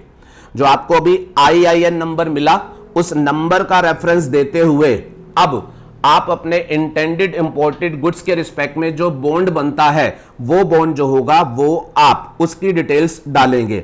एंड प्लीज बेटा आपको ध्यान में रखना है, अगर आप एग्जम्पशन नोटिफिकेशन का बेनिफिट लेते हुए इंपोर्ट करना चाहते हैं तो आपका बॉन्ड, मैंने बताया था तब आपको बॉन्ड में क्या लिख करके देना होगा, वो जो ड्यूटी बेनिफिट आपने क्लेम किया है वो ड्यूटी बेनिफिट विद इंटरेस्ट पे करोगे, बॉन्ड उसके रिस्पेक्ट में देना है। और अगर आप सेक्शन 11 वाले प्रोहिबिशन नोटिफिकेशन का रिलैक्सेशन क्लेम करते हुए इन रूल्स को फॉलो करना चाहते हैं तो फिर आपको बॉन्ड जो होगा वो कितने के बराबर का देना होगा बेटा, वैल्यू ऑफ गुड्स। ठीक है, तो ये बॉन्ड की डिटेल्स जो होगा ये आप सबमिट करेंगे। ठीक है जी, ये आसान है बेटा। पहला स्टेप, जो इंपोर्ट करना चाहते हो उसकी कुछ बेसिक इंफॉर्मेशन दो। ठीक है, और बेटा इसकी इंफॉर्मेशन ये इस फॉर्म में जा रही होती है, आपको ये नंबर दे दिया जाएगा, फिर इस नंबर के क्रॉस रेफरेंस में जो बॉन्ड आपको बोला गया रूल्स में, ड्यूटी का या वैल्यू का एज द केस में भी, वो आप देंगे। ठीक है, फिर जब आप ये काम कर देंगे तो उसके बाद अब आप अपने इंपोर्ट करो, वो आपको बेनिफिट देते हुए क्लियरेंस दे देंगे। ठीक है, अगर आप क्लियरेंस लेकर के जब अपनी प्रीमाइस में लाते हैं किसी वजह से, अगर आपने बॉन्ड तो दिया है ज्यादा क्वांटिटी का बट जब क्लियर करा के लाए तो आपको कुछ कम गुड्स रिसीव हुए, तो फिर जैसे ही कम गुड्स रिसीव हुए इमीडिएटली अथॉरिटी को इस फॉर्म में जो होगा वो इंटीमेट कर देना, उसे बता देना कि मैंने ऑर्डर तो इतने का ही दिया था बट किसी वजह से कम रिसीव हुए। ठीक है जी, रास्ते में वो डिस्ट्रॉयड हो गया व्हाटसोएवर, तो अगर आप उसे टाइमली रिपोर्ट कर दोगे तो वो उन गुड्स के रिस्पेक्ट में आपसे एक्शन नहीं लेंगे। क्यों? क्योंकि वो आपने रिसीव ही नहीं किए हैं और उन्हें बता दिया है। अच्छा, और लास्ट काम, अब आप गुड्स ले आए, गुड्स लाने के बाद बेटा आप उसे यूज करेंगे। ये बेटा ये ई वे बिल ये गलती से चार्ट में आ गया है, इसका यहां कोई लेना देना नहीं है। अब आप गुड्स ले आए, अपनी प्रीमाइस में उसे स्पेसिफाइड एंड यूज करते हुए यूटिलाइज करिएगा और मंथली बेसिस पर रेगुलर रिटर्न से अथॉरिटी को रिपोर्ट करते रहना इन द फॉर्म IGCR 3 कि हाँ ये गुड्स मैं लाया था, प्रीमाइस में आए और इसको मैंने यूज कर लिया। और बेटा जब आप उसका प्रॉपर एंड यूज कर लोगे तो जैसे जैसे आप यूज की रिपोर्टिंग दोगे वैसे वैसे बॉन्ड जो होगा वो आपका फ्री करते हुए जाएंगे। ब्रॉडली स्टेप समझ आए? दोबारा दोहरा देता हूं। सबसे पहले जो इंपोर्ट करना चाहते हो उन गुड्स की डिटेल देते हुए एक इंटीमेशन दो, फॉर्म IGCR 1, फॉर्म याद रख लेना अगर कर सको। वो आपको एक नंबर दे देंगे, इस नंबर का क्रॉस रेफरेंस देते हुए आप बॉन्ड एग्जीक्यूट करके दे देना। अब इस बॉन्ड के बेसिस पर आप जो होगा वो अपना इंपोर्ट मटेरियलाइज कर लेना। वो आपको बेनिफिट में क्लियरेंस दे देंगे, आप अपनी प्रीमाइस में लेकर के आना। अगर किसी वजह से कम आई है तो रिपोर्ट कर देना, ताकि वो उसके रिस्पेक्ट में आपके ऊपर एक्शन ना ले। जनरली तो पूरे ही आएंगे। फिर उसके बाद आप जैसे जैसे यूज करोगे मंथली बेसिस पर अपनी यूटिलाइजेशन रिपोर्ट IGCR 3 की फॉर्म में जो है वो आप दे देना। जैसे जैसे आप यूटिलाइजेशन रिपोर्ट करते जाओगे, आपका बॉन्ड कॉरेस्पॉन्डिंगली वो उतना जो होगा वो फ्री करते हुए जाएंगे। आई होप दिस इज क्लियर। चलिए, बाकी रूल्स को प्रॉपर समझने के लिए नेक्स्ट पेज पर आओ। एक प्रॉपर चार्ट मैंने आपको बना के दे रखा है, वहां से आपको और अच्छे तरीके से बातें समझ आ जाएंगी। ठीक है जी। Procedure laid down in IGCR और SCU रूल्स 2022। ठीक है बेटा। और बेटा सिचुएशन के लिए मैंने एग्जांपल वो मिलिट्री यूनिफॉर्म वाला ही यूज किया है कि ये हमारा इंपोर्टर है। लेट्स सपोज मिस्टर ए, ये इस कपड़े को इंपोर्ट करना चाहता है। जिस कपड़े को ये इंपोर्ट करना चाहता है उसके ऊपर कस्टम में ये एग्जम्पशन नोटिफिकेशन इशूड है, जो कह रहा है ड्यूटी फुली एग्जेम्प्ट अगर इंपोर्टेड गुड्स फैब्रिक यूज किए जाएंगे for manufacture of military uniform. And use based exemption हो गई। वैसे ड्यूटी है 30%, लेकिन इसको इस एग्जम्पशन की वजह से निल रेट, कंसेशनल रेट पर जो है वो क्लियरेंस लेनी है। अब इसे क्लियरेंस लेनी है इस कंसेशनल रेट की, और नोटिफिकेशन ने लिखा हुआ है भाई कंसेशनल रेट की क्लियरेंस मिलेगी अगर आप IGCR और SCU रूल्स 2022 को जो है वो फॉलो करोगे। तो अब इसको कैसे फॉलो करना है ये चार्ट आपको सारी बातें बताएगा। अब बेटा मान लीजिए ये इंपोर्ट करना चाहता है fabric 1 lakh unit, 1 lakh metre. ठीक है, इसकी अपनी मैन्युफैक्चरिंग फैसिलिटी है, इससे ये मिलिट्री यूनिफॉर्म बनाएगा, ये क्लियर है इसको। ठीक है, तो अब इसको करना क्या होगा, इस इंपोर्ट को कंसेशनल रेट पर करने के लिए इन सेट ऑफ रूल्स में ये procedure step by step follow करना पड़ेगा। चलिए, स्टेप नंबर 1। स्टेप नंबर 1 ये बेटा कस्टम्स की ये जो पोर्टल है इस पर रूल नंबर 4 से कहानी स्टार्ट हो रही है बेटा।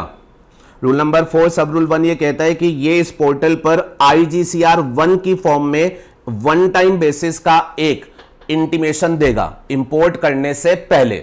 ठीक है जी, वन टाइम इंफॉर्मेशन जो होगा वो पोर्टल पर जो होगा वो सबमिट करेगा।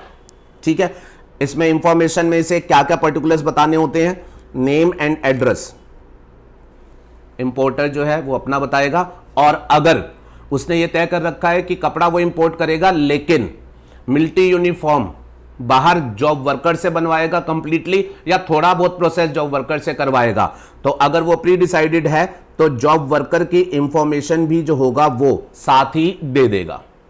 सुनिएगा ध्यान से, अगर इंपोर्टर खुद बनाने वाला है तो वो अपनी डिटेल देगा, और अगर वो मिलिट्री यूनिफॉर्म जॉब वर्कर से बनाने वाला है कंप्लीटली या पार्शली कोई प्रोसेस जॉब वर्कर से कराने वाला है और तय कर रखा है उसने इस जॉब वर्कर से कराऊंगा, तो उस जॉब वर्कर के नेम एंड एड्रेस की इंफॉर्मेशन भी अभी दे देगा।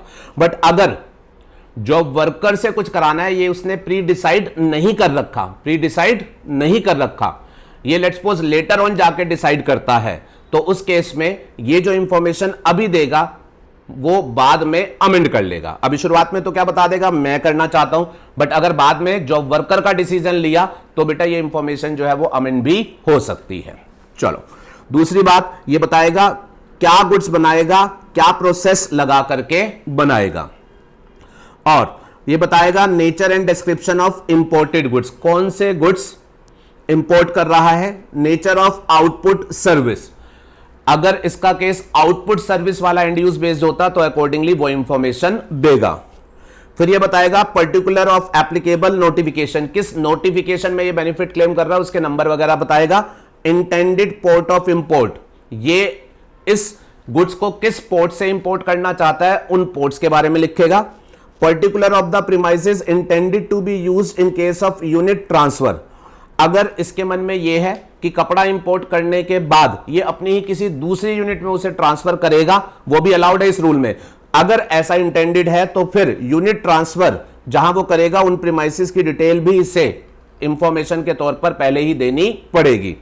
एंड इसके अलावा details of the end use recipient where goods are supplied for specified end use, अगर आप जो गुड्स इंपोर्ट कर रहे हैं उसके ऊपर जो एंड यूज लिंक है वो बनाने वाला नहीं है, वो सर्विस देने वाला नहीं है, वो अदर SEU है, तो उस केस में आपको जिस व्यक्ति को वो देना है, अगर उसके साथ वो एंड यूज लिंक है, तो उसकी डिटेल भी आपको शुरुआत में ही देनी पड़ेगी। अब सुनिएगा, गोल्ड का इंपोर्ट अगर कोई कर रहा है और कर रहा है कि वो उससे ज्वेलरी बनाएगा और वहां एग्जम्पशन बेनिफिट लेते हुए वो इंपोर्ट करना चाहता है, तो वो अपनी डिटेल देगा।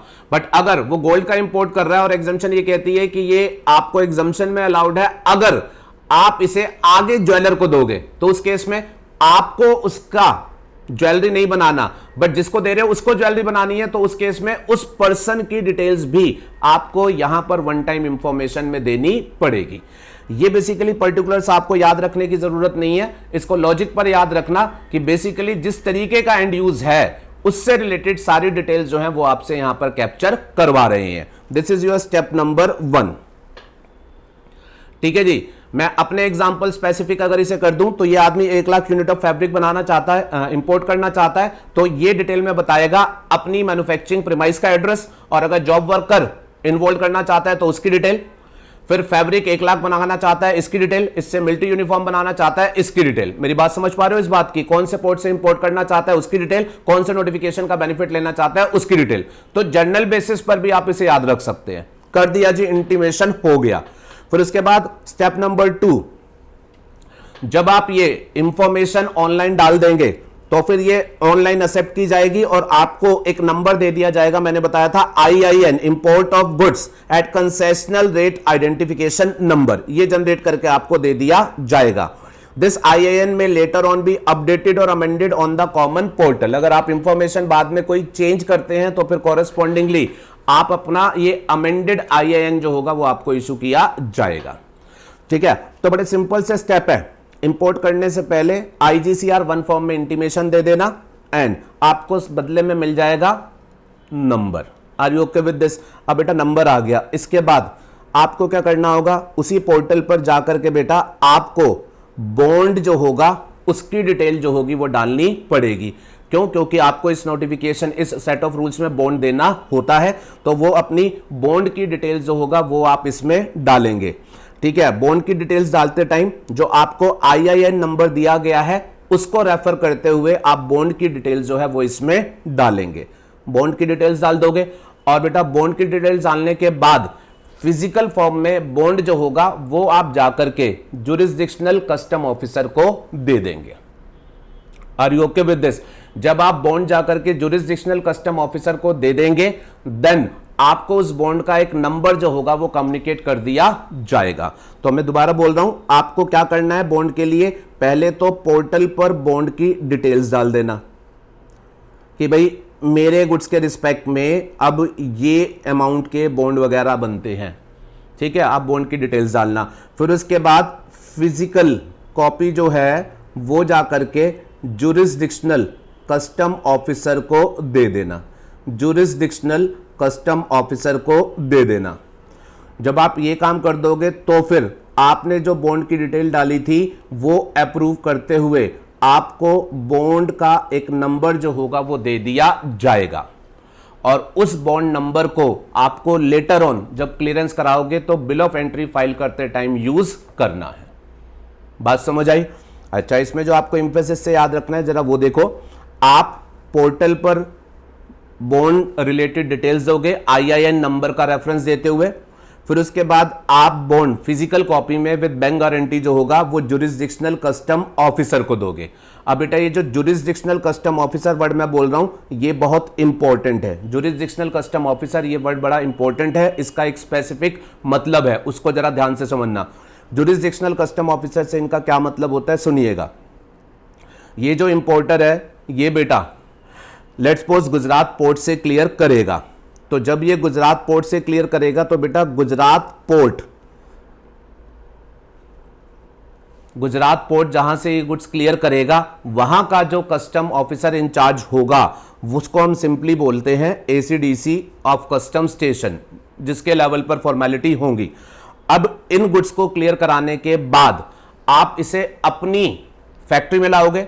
अब आपकी फैक्ट्री अंदर जहां होगी उस जगह का जो जुरिस्डिक्शनल कस्टम ऑफिसर होगा वो आपका है जुरिस्डिक्शनल कस्टम ऑफिसर, जिसके पास आपको ये बॉन्ड देना है। प्लीज अप्रिशिएट करिएगा, कस्टम पोर्ट से गुड्स छुड़ाओगे वहां का भी एक ऑफिसर है, और आपकी फैक्ट्री अंदर जिस जगह है वहां पर भी कस्टम ऑफिसर जुरिस्डिक्शनल है।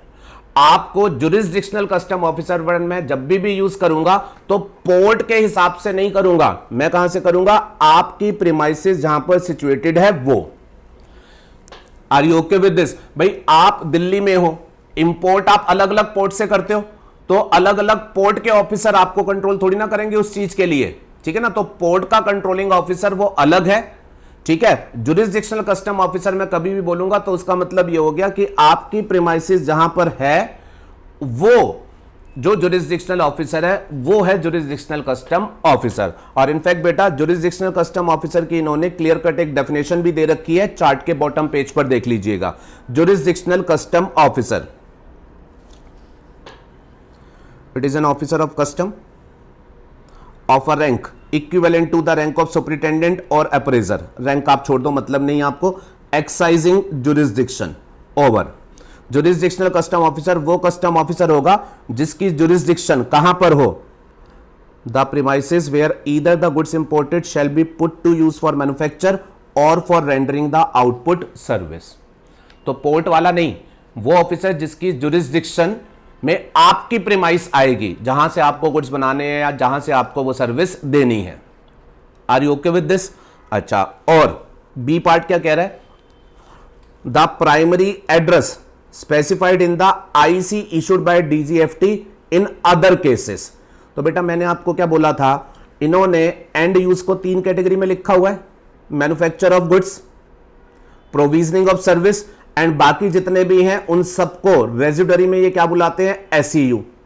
तो अगर manufacture of goods and provisioning of service वाला एंड यूज है तो जुरिस्डिक्शनल कस्टम ऑफिसर का मतलब होगा जिस प्रीमाइस में मैन्युफैक्चर किया जाना है या जिस प्रीमाइस से सर्विस दी जानी है। लेकिन एनी अदर कैटेगरी का अगर एंड यूज है, एनी अदर कैटेगरी का अगर एंड यूज है तो फिर उस केस में जुरिस्डिक्शनल कस्टम ऑफिसर का क्या मतलब होगा, आपको बेटा आईसी इशू किया गया था इंपोर्ट के लिए, आपने आईसी में जो प्राइमरी एड्रेस बता रखा है उस एड्रेस पर जिसकी जुरिस्डिक्शन है वो आपका बनेगा जुरिस्डिक्शनल कस्टम ऑफिसर। ये इसीलिए बेटा तीनों एंड यूज बोले थे, अलग अलग याद रखना, बिकॉज नोटिफिकेशन में इनको लेकर के अलग अलग बातें लिखी है।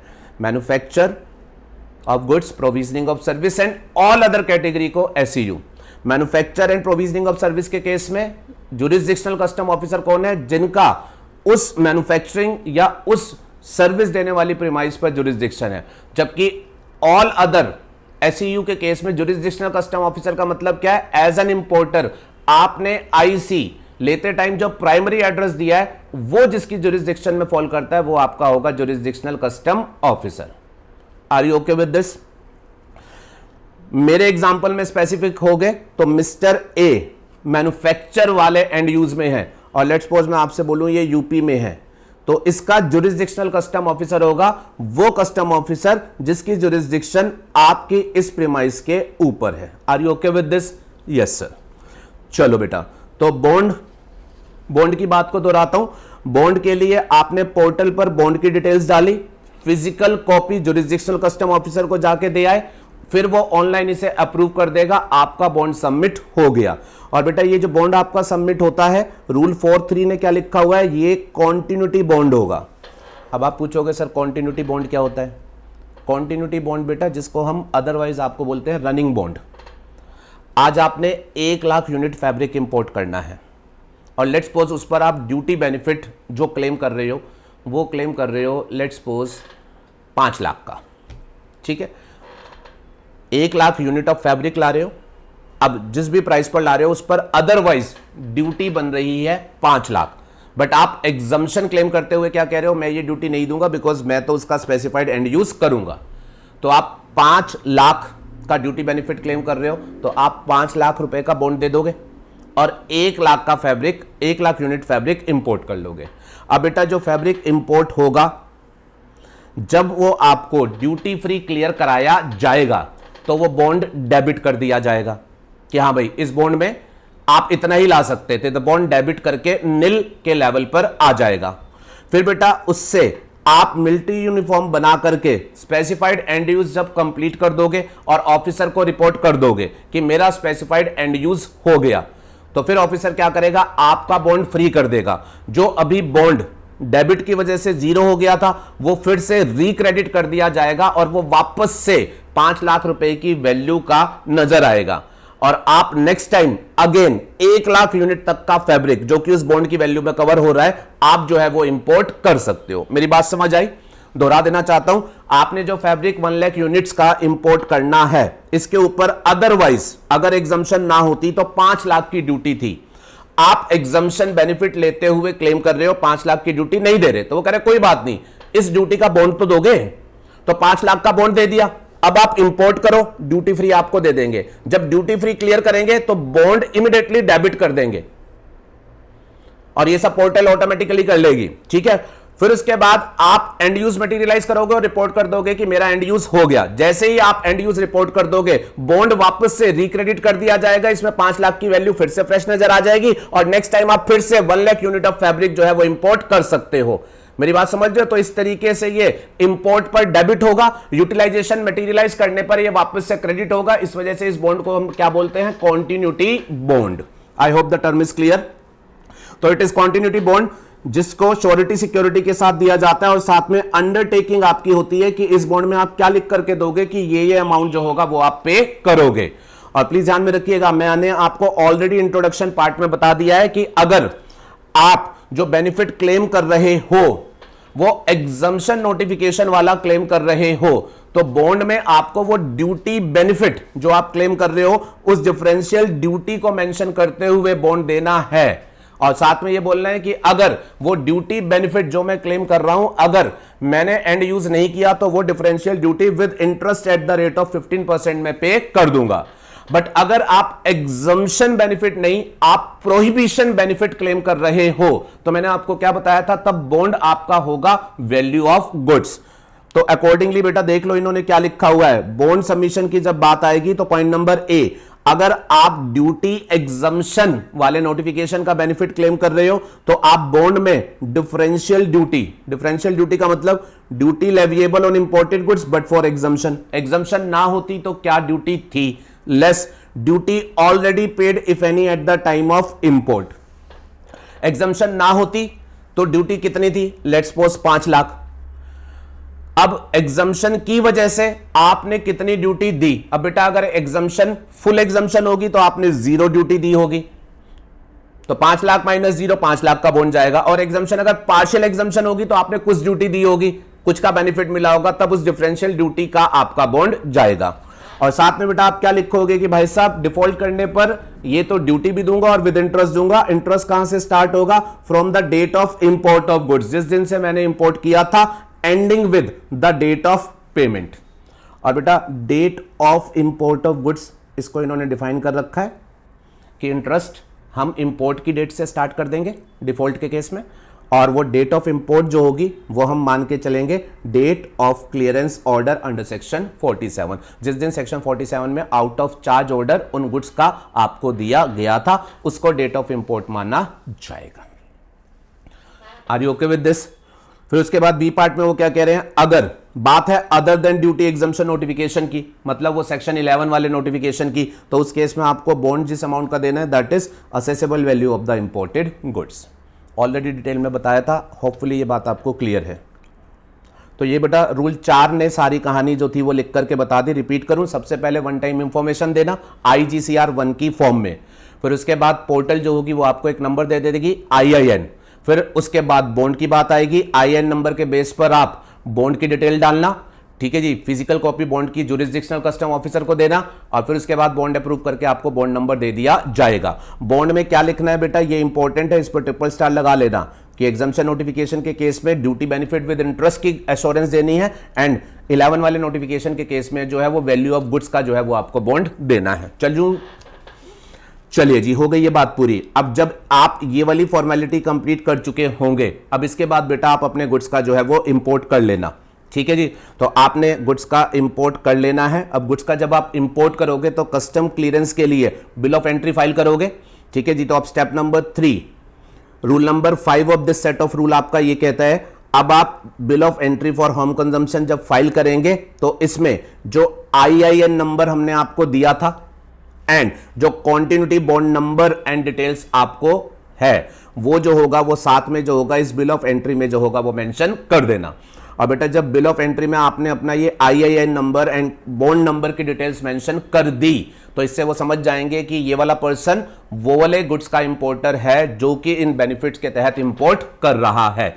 तो अकॉर्डिंगली अब क्या होगा, आपको कस्टम स्टेशन से बेनिफिट अलाउ करते हुए एसीडीसी ऑफ कस्टम स्टेशन जो होगा वो क्लियरेंस दे देगा।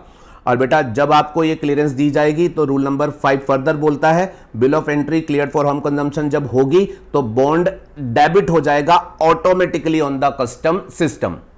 ठीक है, इधर बिल ऑफ एंट्री की क्लियरेंस मिलेगी, ठीक है, और उतने गुड्स के रिस्पेक्ट में डेबिट जो होगा वो बॉन्ड में ऑटोमेटिकली हो जाएगा। और ये जो डिटेल है कि डेबिट हो गया है ये जुरिसडिक्शनल कस्टम ऑफिसर को जो होगी वो कम्युनिकेट कर दी जाएगी। ओके, बड़ा सिंपल सा प्रोसेस है। चलिए फिर उसके बाद स्टेप नंबर 5। अब स्टेप नंबर 5 में बेटा इस पर्सन के पास अब ये गुड्स आ गए, बेनिफिट क्लेम करते हुए इसके पास गुड्स आ गए। अब रूल नंबर 6 नेक्स्ट रूल वो आपका ये कहता है अब इस आदमी के कुछ ऑब्लिगेशंस रहेंगे।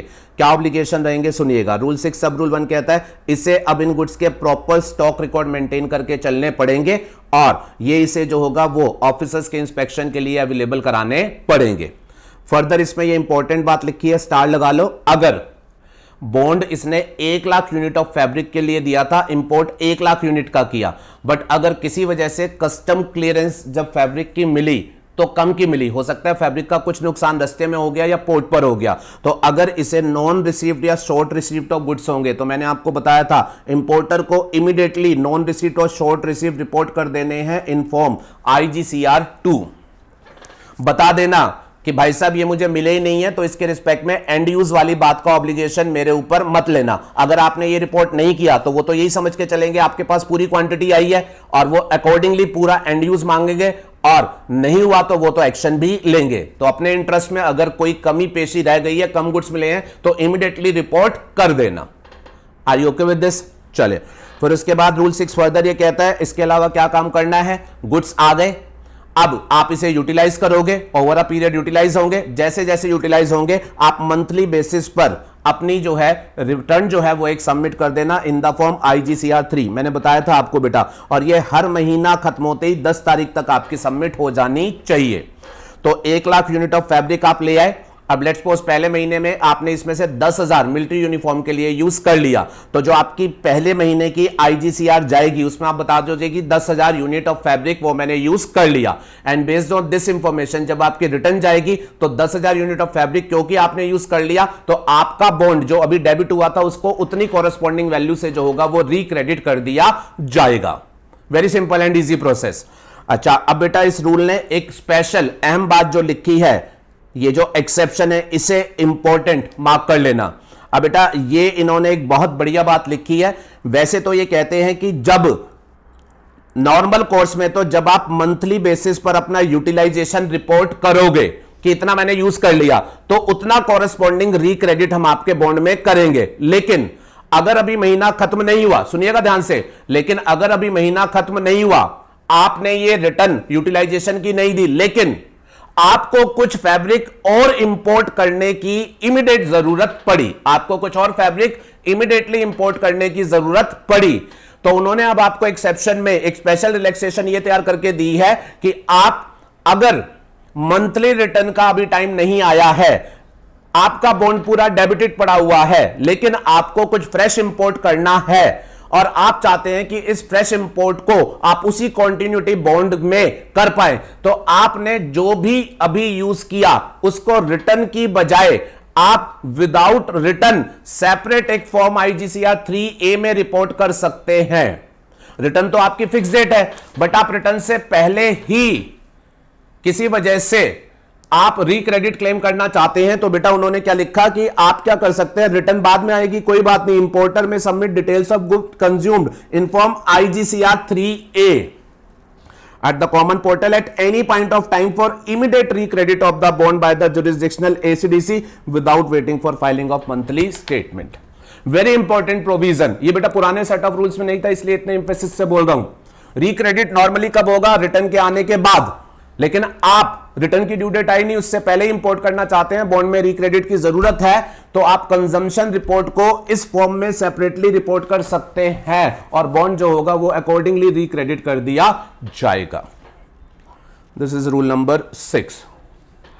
फिर इसके बाद बेटा रूल नंबर 7, 8 एंड 9, ये हम बाद में करेंगे। 7, 8 एंड 9 वो कुछ स्पेशल बात बोलते हैं, उसको बाद में करेंगे। उसको छोड़ करके रूल नंबर 10, ठीक है। अब रूल नंबर 10 बेटा वो इस बारे में बात करता है कि आप अगर डिफॉल्ट में आ गए तो फिर क्या होगा, तो सुनिएगा ध्यान से। रूल नंबर 10 ये अब आपको बोलता है जी आप ले आए गुड्स, ठीक है। नाउ मेक श्योर कि आप उसे उस एंड यूज के लिए यूज करें, और क्वेश्चन आएगा सर कितने पीरियड में एंड यूज के लिए यूज करें, और अगर नहीं कर पाए तो फिर क्या होगा। तो बेटा 10 इन बातों के बारे में बात करता है। ये कहता है importer shall use the imported goods, importer जो होगा वो अब इंपोर्टेड गुड्स को यूज करेगा, ठीक है। पीरियड जरा ध्यान से सुनना। First point, where period specified in the notification, within the period specified in the notification, where period not specified in the notification within 6 months from the date of import plus 3 months extension. अब ये क्या कह गए? वो ये कह रहे हैं जी आपको स्पेसिफाइड एंड यूज करना है, वो एंड यूज कितने पीरियड में कंप्लीट करना है, वो ये कह रहे हैं पीरियड जो होगा वो आप ऐसे चेक करेंगे, अगर आपने जिस नोटिफिकेशन का बेनिफिट लिया है उसने कोई पीरियड बता रखा था, जिस भी एग्जम्पशन नोटिफिकेशन या प्रोहिबिशन नोटिफिकेशन का आपने बेनिफिट लिया है, अगर उसने कोई पीरियड बता रखा था 6 महीने, साल, 2 साल इतने में कर देना, तो आपको उतने पीरियड में यूज करना है। बट अगर उस नोटिफिकेशन ने पीरियड की कोई बात ही नहीं कर रखी थी, उसने सिर्फ एंड यूज करना है ये बोल रखा था, तो फिर आपको जो होगा वो 6 महीने फ्रॉम डेट ऑफ इंपोर्ट ये यूटिलाइजेशन कंप्लीट करना है। और ये 6 महीने ये कभी बढ़ भी सकता है, कब?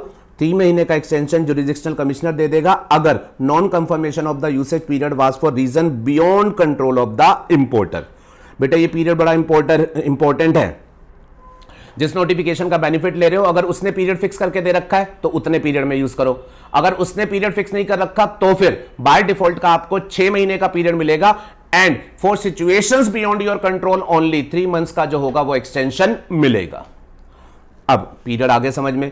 अब वो कहते हैं अगर उस पीरियड में यूज नहीं हो पाया, अगर उस पीरियड में यूज नहीं हो पाया, आपके गुड्स अनयूटिलाइज रह गए या आपके गुड्स डिफेक्टिव थे, इस वजह से आपने यूज ही नहीं किए, 2 वजह, पीरियड निकल गया, यूज ही नहीं हुए, या पीरियड है लेकिन वो गुड्स डिफेक्टिव है, आप उसे यूज करोगे ही नहीं। तो वो कह रहे हैं अगर ऐसे कुछ गुड्स हैं तो अब आपको 2 ऑप्शंस रूल दे रहा है, आप इनको वापस भेज दो, री एक्सपोर्ट कर दो, या फिर आप इसको इंडिया में मतलब होम कंजम्पशन के लिए फर्दर किसी को दे सकते हो। अब अगर आप इसमें से पहला ऑप्शन चूज करेंगे री एक्सपोर्ट वाला, तो 10 सब रूल 2 कहता है अगर आपने इंपोर्ट किए थे बेनिफिट लेते हुए लेकिन यूज नहीं किया, वापस भेज दिया, तो हमें कोई दिक्कत नहीं है, वापस भेज दो, बात खत्म। Re export, no amount is payable. But re export हम आपको तभी अलाउ करेंगे if export value is greater than equal to import value. और जब वापस भेजो तो वो डिटेल्स एक्सपोर्ट डॉक्यूमेंट जिन पर वापस भेजो वो अपनी मंथली स्टेटमेंट जो आप फाइल करते हो उसमें बता देना, कि आपके उस स्टेटमेंट से हमें पता चल जाएगा कि आपने यूज नहीं किया, एक्सपोर्ट कर दिया, बात खत्म हो गई। ठीक है। अगर आप जाते हो सेल इनटू इंडिया वाली सिचुएशन पर, तो 10 सब रूल 3 आपसे कहता है अगर आपने बेनिफिट में इंपोर्ट किया था लेकिन यूज नहीं किया, बेच रही हो, तो फिर आपसे अब अमाउंट जो होगा वो पेबल बन जाएगा जो भी आपने बॉन्ड में लिख करके दिया था। एग्जम्पशन वाले केस में डिफरेंशियल ड्यूटी प्लस इंटरेस्ट, और आपका वो जो प्रोहिबिशन वाला केस था उस केस में वैल्यू ऑफ द गुड्स, वो अमाउंट जो होगा वो अब आपके एंड पर पेबल बन जाएगा। और ये जो अमाउंट पेबल होगा इसको पे करने के लिए इंपोर्टर के पास ऑप्शन रहेगा कि वो खुद से वॉलंटरीली पेमेंट कर सकता है, वॉलंटरीली पेमेंट कर दो और इस तरीके की डिटेल्स जो है वो अपनी मंथली स्टेटमेंट में दे दो, हम आपके सेटिस्फाई हो गए। क्या यूज नहीं कर पाए, बॉन्ड वाला अमाउंट पे कर दो, स्टेटमेंट में बता दो, इशू क्लोज हो गया। सिंपल सी बात है। आई होप दिस इज क्लियर। तो रूल 10 ने बेटा सिंपल सी बात कर दी, पीरियड बता दिया, और पीरियड में अगर नहीं कर पा रहे हो तो फिर क्या करना है वो भी बता दिया। सब क्लियर करके चल रहे हैं। अब बेटा इसके बाद नेक्स्ट आता है रूल नंबर 11। इसमें उन्होंने ये कहा कि भाई साहब जैसे ही पीरियड एक्सपायर हो जाएगा, जिस पीरियड के अंदर आपको यूटिलाइज करना था, जैसे ही पीरियड एक्सपायर हो जाएगा वैसे ही ऑफिसर के पास आपके अगेंस्ट एक्शन लेने का राइट आ जाएगा। और खास तौर से अगर आपने पेमेंट भी नहीं करी जो बनती है तो ऑफिसर एक्शन लेगा ही लेगा। तो देखिएगा इन्होंने क्या लिखा, failure of importer to comply with conditions of rule 10(1). 10(1) में पीरियड को लेकर के आपने यूटिलाइजेशन का कंप्लायंस नहीं किया, या जो पेमेंट आपकी बन रही थी वो आपने नॉट पेड शॉर्ट पेड करी, तो जुरिस्डिक्शनल कस्टम ऑफिसर जिसको आपने बॉन्ड दिया था, he will take action by invoking the bond to initiate recovery proceedings of amount payable. तो डिपेंडिंग अपॉन बॉन्ड जो आपने दिया था उसमें जो भी अमाउंट पेबल था वो रिकवरी एक्शन जो होगा वो ले लेगा। और साथ ही में बेटा रूल नंबर 12 है जो ये कहता है इसके अलावा पेनल्टी भी आपके ऊपर लगाई जा सकती है up to ₹2 lakh. Simple 1 pager chart है बेटा जिसमें मैंने कोशिश करके सभी प्रोविजंस को कंपाइल करने की कोशिश करी है। और बेटा ये step by step 2-3 bar practice कर लोगे फिर सब कुछ जो होगा आपके माइंड में सेटल डाउन हो जाएगा। Are you okay with this? चलो बेटा आगे। अब ये सारा प्रोसीजर जो मैंने आपको यहां पर समझाया ये बेटा आगे वाले पेजेस पर मैंने आपको थियरी में जो है वो लिख करके भी दिया हुआ है रूल वाइज। रूल 4 ने क्या बोला, 5 ने क्या बोला, 6 ने क्या बोला, ठीक है, 10 ने क्या बोला, ठीक है। तो ये सारा मैंने आपको जो है वो लिख करके दिया हुआ है, इसे आप सेल्फ रीड कर लेंगे। अब कुछ और प्रोविजन जो स्पेशल हैं वो मैं आपके साथ यहां पर जो है वो बात कर रहा हूं। अब सुनिएगा बेटा, ये जो ब्लू पोर्शन आपको नजर आ रहा है इस पर मैं थोड़ा सा फोकस लेना चाहता हूं, इस पर डबल स्टार लगा लेना, ये आपके एग्जाम के लिए एक्सपेक्टेड है। कौन सा पेज है? 8.26 और ये आपका जो है वो एक्सपेक्टेड है। इसमें जो लिखा है उसका चार्ट नेक्स्ट पेज पर है, चार्ट के थ्रू समझो। अब बेटा ये जो रूल नंबर 10 है जो ये कहता है कि पीरियड में यूज नहीं किया तो फिर आपको वो बॉन्ड का अमाउंट जो होगा वो पेबल बन जाएगा। अब उसने एक स्पेशल बात ये लिख रखी है कि अगर एज एन इंपोर्टर आपने कैपिटल गुड्स इंपोर्ट किए थे अंडर बेनिफिट, क्या आपने कैपिटल गुड्स इंपोर्ट किए थे अंडर बेनिफिट?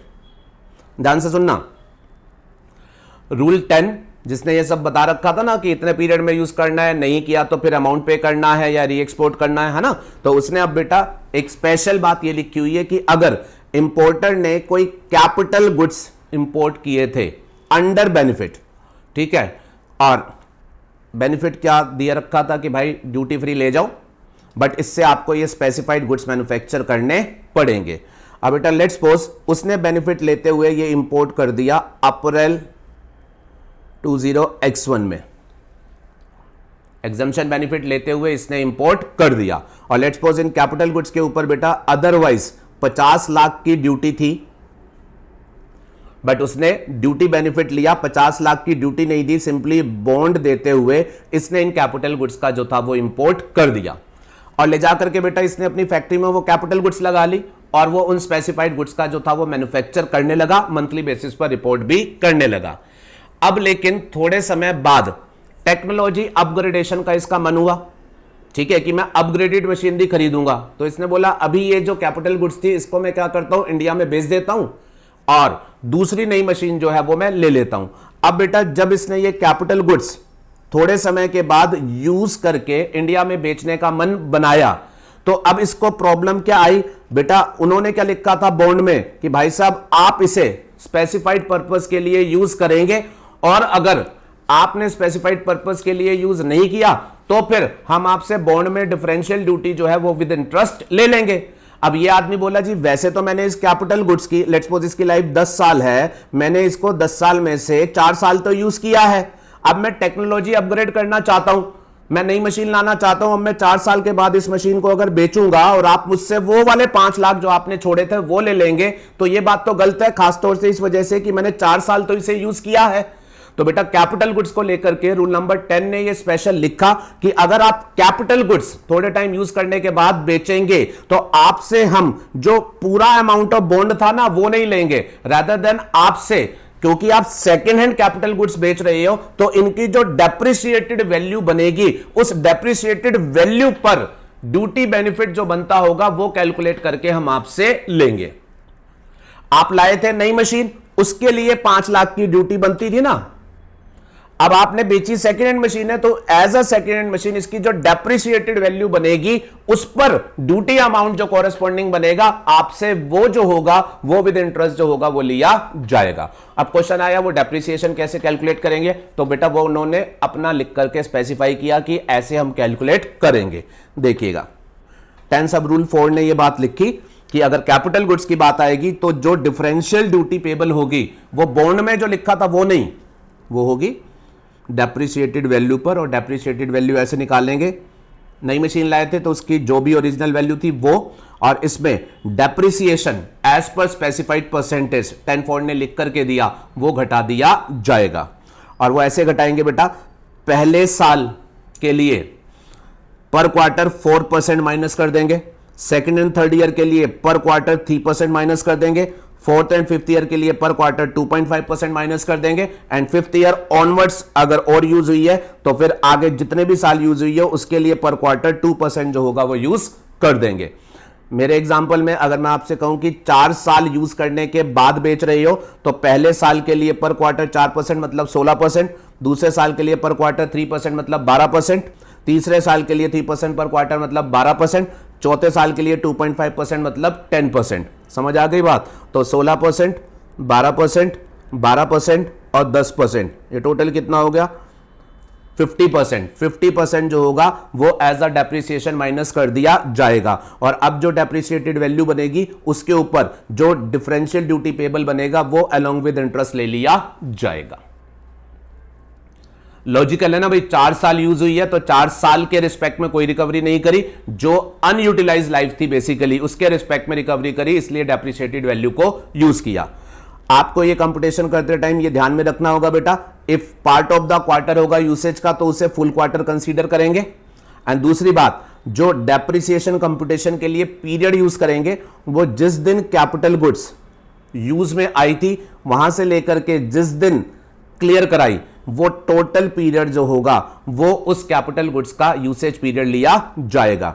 आपने कैपिटल गुड्स इंपोर्ट अप्रैल में करी थी, बट लेट्स सपोज आपने जून से उसे यूज करना स्टार्ट किया था, तो जून से लेकर के जिस दिन आपने बेचा ये आपका बनेगा पीरियड ऑफ यूसेज, और इस पीरियड ऑफ यूसेज को इस टेबल के बेसिस पर डेप्रिसिएशन निकाला जाएगा और आपकी डेप्रिसिएटेड वैल्यू जो होगी वो कैलकुलेट की जाएगी।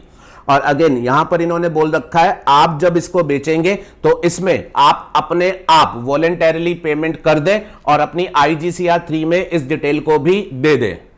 आपने खुद से ये कैलकुलेशन करके अपना IGCR 3 में जो है वो रिपोर्ट कर देनी है, we are okay with that. आपने खुद से पेमेंट नहीं करी, IGCR में नहीं बताया, हमें बाद में पता चला, तो फिर हम ये अमाउंट निकाल करके आपसे रिकवरी कर लेंगे। Are you okay with this?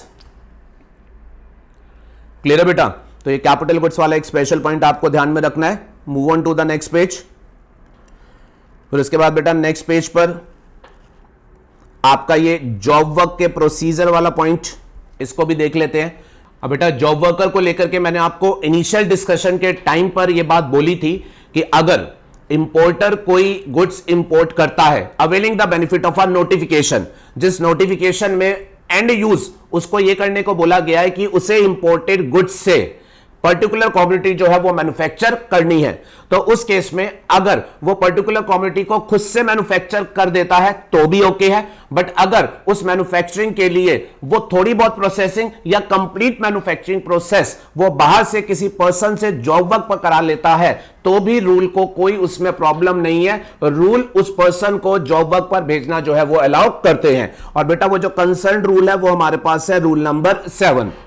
अब सिचुएशन आप ये विजुलाइज करके चलो बेटा, ये हमारे पास इंपोर्टर है, इसने इस फैब्रिक को under benefit of notification import किया और एंड यूज क्या था कि उसको मिलिट्री यूनिफॉर्म जो थी वो मैन्युफैक्चर करनी थी। तो उसने बेटा इस इनपुट को इंपोर्ट करते टाइम जो प्रोसीजर था, जो भी हमने पिछले डायग्राम में समझा बड़े से डायग्राम में, वो सारा फॉलो किया।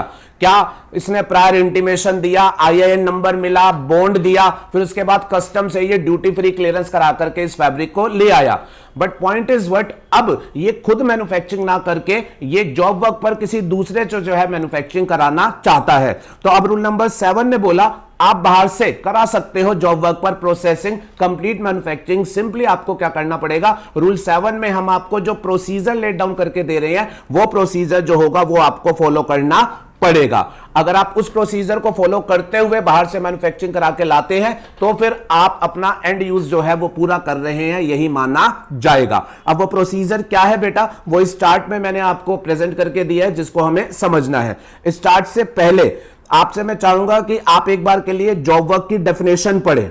ठीक है बेटा, job work means, job work का मतलब यह होगा, job work means any treatment, process or manufacture consistent with the exemption notification undertaken by a person on goods belonging to the importer। तो बेटा जॉब वर्क को वो कह रहे हैं कि भाई गुड्स जो हैं वो तो बिलोंग करते हैं इंपोर्टर से, बट उसके गुड्स पर कोई दूसरा पर्सन जो है जब कोई ट्रीटमेंट करता है, प्रोसेस करता है या मैन्युफैक्चर पूरा कर देता है, ठीक है, तो उसको बोला जाएगा जॉब वर्क। मतलब इंपोर्टर एक्स है जिसने गुड्स का इंपोर्ट किया under benefit of notification, bond उसने दिया। अब उसके गुड्स के ऊपर कोई दूसरा व्यक्ति अगर कोई ट्रीटमेंट प्रोसेसिंग करके देता है तो वो भी जॉब वर्क है, अगर वो कंप्लीट मैन्युफैक्चरिंग करके देता है तो वो भी जॉब वर्क है। क्लियर है? हां, लेकिन जिन गुड्स की हम बात कर रहे हैं उन गुड्स में ये गुड्स जो होंगे ये कवर नहीं होंगे। मैंने आपको बताया था इन गुड्स के रिस्पेक्ट में जॉब वर्क प्रोसीजर फॉलो नहीं किया जा सकता। कौन कौन से गुड्स हैं बेटा, gold, jewellery and articles thereof, तो सोना, सोने की ज्वेलरी या अदर आर्टिकल्स, एंड इसके अलावा अदर प्रीशियस मेटल और स्टोन। इन गुड्स के रिस्पेक्ट में जॉब वर्क प्रोसीजर फॉलो नहीं हो पाएगा। ठीक है जी, तो ये मैंने आपको शुरुआत में बता दिया था। आप इसको ऐसे याद रखें कि ये सेंसिटिव गुड्स है, अगर इनका इंपोर्ट आप कर रहे हो अंडर बेनिफिट ऑफ नोटिफिकेशन तो इंपोर्टर को खुद ही अपने एंड पर एंड यूज वो मैन्युफैक्चर वाला करना पड़ेगा। हाँ, इनको छोड़ के अदर कोई गुड्स है तो उनके रिस्पेक्ट में वो जॉब वर्क बाहर से करवा सकता है रूल 7 में बताए गए जॉब वर्क प्रोसीजर को फॉलो करके। तो उस डेफिनेशन के बेस पर बेटा मैंने फर्स्ट पॉइंट तो क्या लिखा, any goods can be Saint under rule 7 for job work procedure, but ये गुड्स जो हैं ये जॉब वर्क प्रोसीजर से कवर नहीं है तो इसकी प्रोसेसिंग वगैरह आप बाहर से नहीं करा सकते। ये एक इंपॉर्टेंट पॉइंट आपको मेहनत से याद रखना है। बाकी जॉब वर्क प्रोसीजर जो इन्होंने लेट डाउन किया है बेटा वो बड़ा सिंपल है, चार्ट के बेसिस पर विजुलाइज करते हैं। ये बेटा वो मिस्टर एक्स है जिसने इस इनपुट्स को जो है claiming benefit of notification import किया है और इसने कॉरेस्पॉन्डिंगली वो बॉन्ड वगैरह जो है वो सबमिट कर रखा है। अब इंपोर्ट ये अंडर बेनिफिट ऑफ नोटिफिकेशन ले आया, इसके पास ये इनपुट पड़ा है, लेकिन ये बाहर इस कंसर्न जॉब वर्कर से मैन्युफैक्चरिंग जो है वो करवाना चाहता है। तो उन्होंने बोला जी प्रोसीजर सिंपल सा फॉलो कर लो। देखो बड़ा सिंपल है, कोई टेक्निकलिटी है ही नहीं। रूल 7 सब रूल 1 सिंपल कहता है importer shall maintain records of goods sent for job work. Job work के लिए जो माल भेजोगे उसका प्रॉपर रिकॉर्ड आपके एंड पर मेंटेन होना चाहिए and mention same in the IGCR 3। उसको आप अपना जो मंथली स्टेटमेंट रिटर्न देते हो उसमें प्रॉपर आप रिपोर्ट करेंगे। तो ये फैब्रिक जब आप भेजोगे रिकॉर्ड मेंटेन करना और रिटर्न में रिपोर्ट कर देना जी मैंने बाहर भेजा है। स्टेप नंबर 2 रूल 7 सब रूल 2 कहता है goods shall be sent under cover of invoice और ई-वे बिल। जब गुड्स भेजो तो उन गुड्स के covering document proper invoice e-way bill बना करके भेजना। बेटा यहां पर मेरा अपना एक छोटा सा ऑब्जर्वेशन है, इन्होंने लिख तो दिया इनवॉइस बना करके भेजना, बट मेरे हिसाब से यह बात सही नहीं है। इनवॉइस बेसिकली हम कब बनाते हैं, जब हम किसी को गुड्स बेचते हैं। यहां हम सिर्फ गुड्स जॉब वर्क पर दे रहे हैं, जॉब वर्क पर करा के माल वापस ले आएंगे, तो यहां इनवॉइस मेरे हिसाब से नहीं होना चाहिए। मेरे हिसाब से यहां डिलीवरी चालान लो को लिखना चाहिए था कि जब भेजना तो प्रॉपर डिलीवरी चालान बनाना और corresponding e-way bill GST law के प्रोविजन के हिसाब से बनाना। लॉ ने इनवॉइस लिखा है तो मैंने इनवॉइस एज इट इज लिखा है, बट मेरे हिसाब से यहां डिलीवरी चालान होना चाहिए। चलो खैर, हमने भेज दिया जी गुड्स को जॉब वर्क के लिए। फिर उसके बाद रूल 7.3 ये कहता है भाई साहब जो गुड्स आप जॉब वर्क के लिए भेजो उसको एक तयशुदा टाइम लिमिट के अंदर जॉब वर्क करा के वापस ले आना। Maximum period for which goods can be sent for job work is 6 months from the date of issue of this invoice and e way bill. तो इंपोर्टर जिसने बॉन्ड में इंपोर्ट कर रखा है he has to make sure भेजे, return में report करे, statement में बताए, प्रॉपर कवरिंग डॉक्यूमेंट पर भेजे और प्रोसेसिंग करा करके टाइम लिमिट 6 months के अंदर ही जो है वो वापस ले आए। फिर उसके बाद रूल 7 सब रूल 4 वो ये कहता है importer shall establish that imported goods sent for job work have been used as per the particulars mentioned in IGCR 1। अब ये क्या कह रहे हैं बेटा, इंपोर्टर को ये साबित करना पड़ेगा कि इंपोर्टेड गुड्स जो बाहर भेजे गए हैं वो एक्चुअल में आपने स्पेसिफाइड पर्पस के लिए यूज करवा लिए हैं। और ये ऑब्वियस सी बात है बेटा, बॉन्ड आपने दिया था तो आपकी जिम्मेवारी है, भले ही आप दूसरे से काम करवा रहे हो बट जिम्मेवार आप रहोगे कि हां उसके एंड पे वो जो एंड यूज था वो मटेरियलाइज आपने करवा करके लिया है। And failure to establish that, अगर आप इस बात को साबित नहीं कर पाओगे तो बेटा जुरिस्डिक्शनल कस्टम ऑफिसर वो आपके अगेंस्ट एक्शन लेगा। भाई साहब बॉन्ड आपने दिया था तो ऑफ कोर्स ही बात है, ऑब्लिगेशन आपने ले रखा है, आपने उधर भेजा, एंड यूज करा के लाना आपकी जिम्मेवारी है। नहीं एस्टेब्लिश कर पाओगे तो एक्शन आपके अगेंस्ट होगा। एक्शन क्या होगा, जो ड्यूटी रिकवरी विद इंटरेस्ट बनता है एज पर रूल 11 जो हमने पढ़ा था वो एक्शन फेस करना पड़ेगा। और इसके अलावा पेनल्टी जो हमने रूल नंबर 12 में पढ़ी थी वो पेनल्टी की लेवी भी आपके ऊपर आ जाएगी। तो मेक श्योर हमने आपको मना नहीं कि आप भेज करके बाहर से एंड यूज पूरा करवा लो, बट रिस्पॉन्सिबिलिटी आप ही की रहेगी। क्या सर जॉब वर्कर की कोई रिस्पॉन्सिबिलिटी नहीं रहेगी? नहीं बेटा, उसकी भी कुछ रिस्पॉन्सिबिलिटी रहेगी, बट मेन तो आप ही हो ना, क्योंकि बॉन्ड आपने दिया है। जॉब वर्कर को लेकर के उन्होंने सिंपल सी बात ये बोली है कि भाई साहब जॉब वर्कर के ऑब्लिगेशन ये रहेंगे कि जो गुड्स उसके पास इस प्रोसीजर में आएंगे उसके वो प्रॉपर अकाउंट मेंटेन करेगा। ऑन डिमांड ऑफिसर ने कभी डिमांड करी तो उसको वो अकाउंट जो होंगे वो उससे प्रोड्यूस करने पड़ेंगे फॉर वेरिफिकेशन। एंड उसकी रिस्पॉन्सिबिलिटी साथ में ये रहेगी कि जॉब वर्क कंप्लीट करने के बाद वो प्रोसेस गुड्स को या तो इंपोर्टर को वापस भेज दे, या फिर अगर इंपोर्टर ने उससे कह रखा हो कि कुछ जॉब वर्क हमें दूसरे से कराना है तो वो उस दूसरे जॉब वर्कर के पास भेज दे। ठीक है बेटा, उसकी रिस्पॉन्सिबिलिटी जो है वो बस इतनी ही रहेगी। बट प्लीज ध्यान में रखिएगा, अगर and use ultimately military uniform वाला नहीं हुआ तो बॉन्ड इसने दिया था तो बॉन्ड की रिकवरी इसी के अगेंस्ट होगी, पेनल्टी भी इसे फेस करनी पड़ेगी। सर जॉब वर्कर को बिल्कुल कुछ नहीं कहेंगे बेटा, जॉब वर्कर से वो बॉन्ड वाली रिकवरी नहीं करेंगे। हां जहां तक पेनल्टी की बात है तो पेनल्टी तो वो उसके ऊपर भी लगा देंगे अगर उसने अपने ऑब्लिगेशंस में कुछ भी डिफॉल्ट किया। रूल नंबर 12 जो पेनल्टी की बात करता है वो इस बात को क्लियरली लिख करके कहता है कि पेनल्टी जो है वो इंपोर्टर पर भी लगाई जा सकती है, जॉब वर्कर पर भी लगाई जा सकती है, जिसने भी कॉन्ट्रावेंशन किया उसके ऊपर लगाई जा सकती है। Are you okay with this? बाकी इसमें आपके पास बेटा कुछ खास समझने लायक नहीं है, ये बेसिक सी बातें हैं विच आर क्वाइट ऑब्वियस। चलिए जी आगे बढ़ते हैं, नेक्स्ट बात को समझते हैं। नेक्स्ट पॉइंट बेटा रूल नंबर 8, इसमें उन्होंने प्रोसीजर दिया है which is to be followed for sending goods from one unit to another। अब समझिएगा, ऊपर हमने क्या बात करी थी कि ये जो इंपोर्टर था जिसने बॉन्ड में इंपोर्ट किया, इसने उस इंपोर्टेड गुड्स का एंड यूज बाहर जॉब वर्क पर प्रोसेसिंग करा के मटेरियलाइज करवाया, ठीक है ना, किसी दूसरे आदमी से। अब बेटा जो रूल 7 है, ये रूल 8 है, ये कहता है कि यही इंपोर्टर जिसने इन गुड्स को अंडर बॉन्ड इंपोर्ट किया और वो अपनी प्रीमाइस में लेकर के आया, अगर वो इन गुड्स के रिस्पेक्ट में कुछ प्रोसेसिंग कुछ ट्रीटमेंट बाहर से करवाना चाहता है, बट बाहर किसी दूसरे मिस्टर जेड जॉब वर्कर से नहीं, अपनी ही उसकी कोई दूसरी यूनिट है उससे कराना चाहता है, तो फिर इंपोर्ट किया इस यूनिट में बट कुछ काम दूसरी यूनिट से कराना चाहता है तो फिर उसको क्या प्रोसीजर फॉलो करना पड़ेगा। सिंपल है बेटा, फटाफट से पढ़ डालना, not very important for the examination. अगर अपनी ही दूसरी यूनिट से कराना चाहते हो तो पहली बात तो सेम, आप रिकॉर्ड्स मेंटेन करोगे जो भी यूनिट ट्रांसफर करोगे, और मंथली स्टेटमेंट जो आप अपनी रिटर्न IGCR 3 देते हो उसमें भी रिपोर्ट करोगे जब भेजोगे। जब भी भेजना अंडर कवरिंग डॉक्यूमेंट भेजना, इनवॉइस और ई-वे बिल। अच्छा, यहां पर जब लो लिखता है बेटा इनवॉइस और ई-वे बिल, तो यहां मैं आपको साथ में एक बात बोल देता हूं, एज पर माय ओपिनियन, अगर आप अपनी ही यूनिट से किसी दूसरी यूनिट के पास गुड्स भेज रहे हो तो बेटा ये सेल नहीं है, दिस इज स्टॉक ट्रांसफर। अच्छा, और आपको पता है स्टॉक ट्रांसफर जीएसटी में कैसे ट्रीट किया जाता है, आपको याद है, अगर ये दोनों यूनिट अलग अलग स्टेट में है, सेपरेटली रजिस्टर्ड वाली कैपेसिटी वाली है, तो फिर बेटा जीएसटी में इस स्टॉक ट्रांसफर को सप्लाई माना जाता है, तब तो आपको ये स्टॉक ट्रांसफर इनवॉइस बना के करना होगा।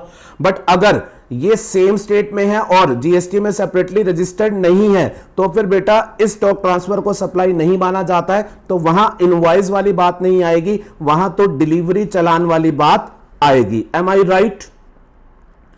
तो मेरे हिसाब से यहां पर यूनिट ट्रांसफर की जब बात आएगी तो डिपेंडिंग अपॉन ये जो यूनिट ट्रांसफर है ये जीएसटी में सप्लाई है या नहीं है, इनवॉइस बनेगा या फिर डिलीवरी चालान बनेगा। बाकी लॉ मेकर ने सिंपली इनवॉइस लिखा है, ठीक है, छोटी बात है, बट मेरे हिसाब से जो मैंने दिया है वो होना चाहिए।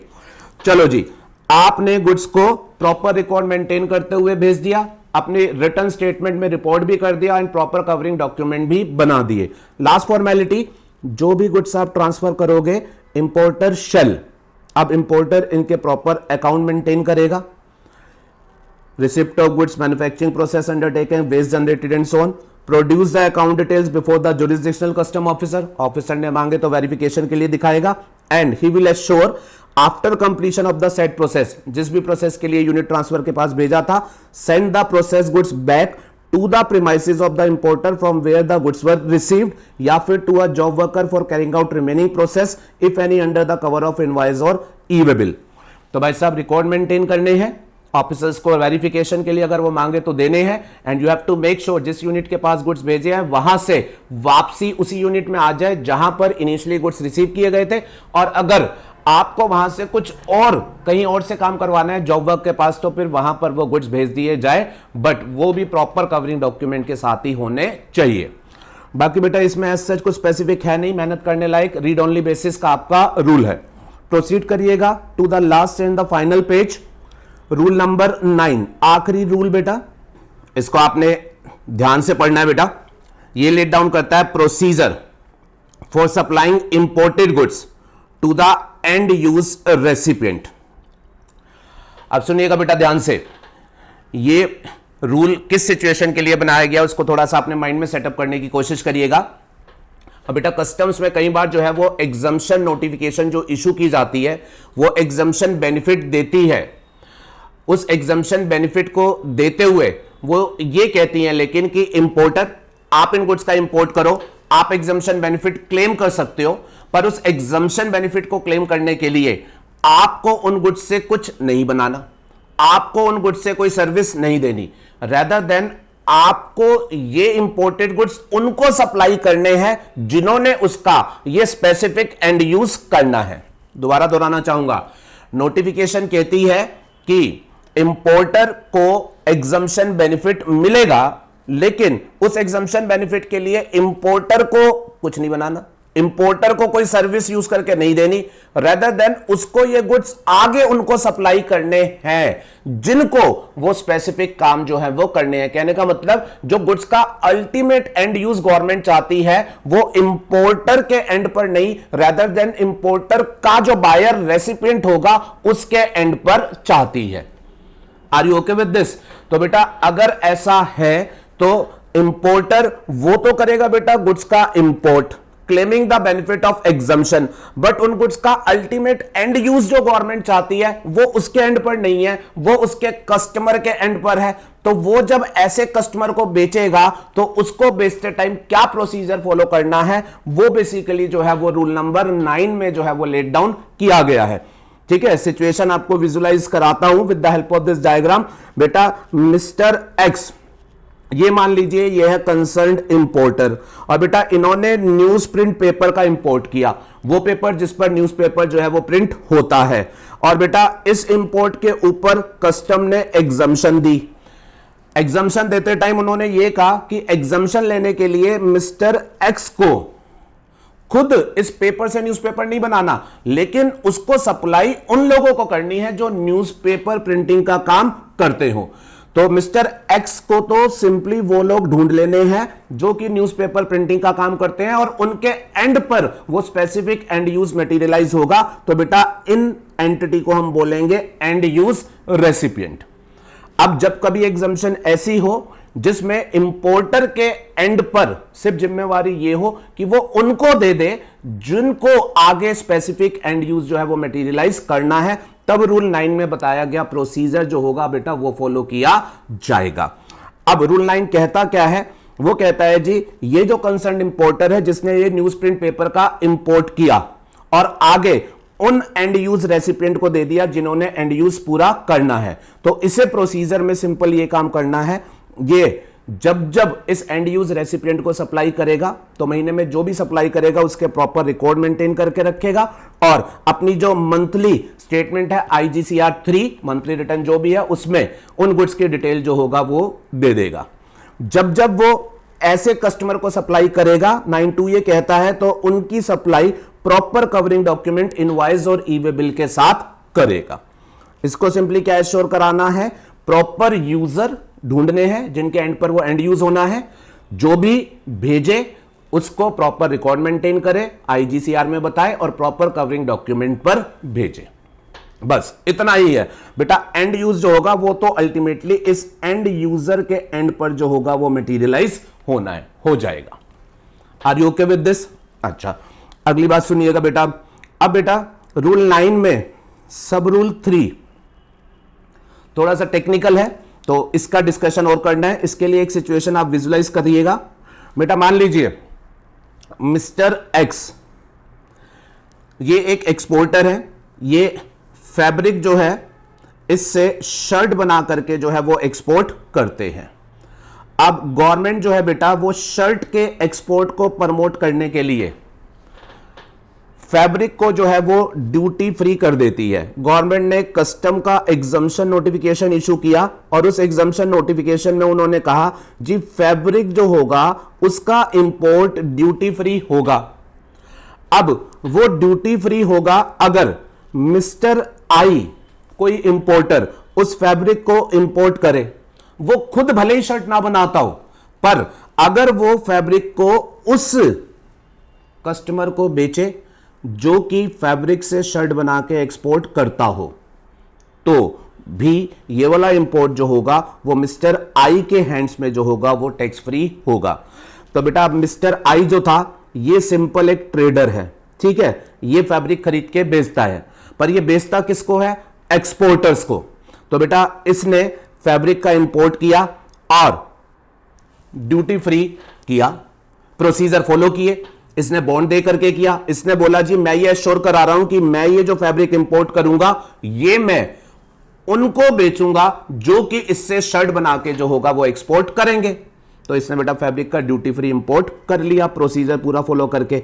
अब प्लीज ध्यान में रखिएगा, गवर्नमेंट चाहती क्या है? फैब्रिक का एंड यूज क्या होना चाहिए? इससे बनी हुई शर्ट एक्सपोर्ट होनी चाहिए। पर क्या ये एंड यूज इंपोर्टर के एंड पर है या इंपोर्टर जिसको बेचेगा उसके एंड पर है? इंपोर्टर जिसको बेचेगा उसके एंड पर है। तो ये जो मिस्टर एक्स है बेटा ये हमारा क्या बनेगा? And use recipient. तो बेटा अब मिस्टर आई को क्या काम करना है? देखो सिंपल सी बात है। सबसे पहली बात तो ये ड्यूटी फ्री इंपोर्ट करना चाहता है, तो ये बेटा क्या करेगा? ये अपना पूरा प्रोसीजर जो हमने फर्स्ट पेज पर पढ़ा था उसको फॉलो कर लेगा, बॉन्ड वगैरह दे करके ये जो होगा इस फैब्रिक को ड्यूटी फ्री इंपोर्ट कर लेगा। और फिर उसके बाद इसको इन स्पेसिफाइड एंड यूज रेसिपिएंट को गुड्स भेजने हैं, तो वो जब जब भेजेगा बेटा अपना प्रॉपर रिकॉर्ड मेंटेन करके भेजेगा, अपनी IGCR मंथली स्टेटमेंट में जो होगा वो रिपोर्ट करेगा और भेजते टाइम प्रॉपर कवरिंग डॉक्यूमेंट, ई वे बिल, इनवॉइस वगैरह उस पर प्रॉपर भेजेगा।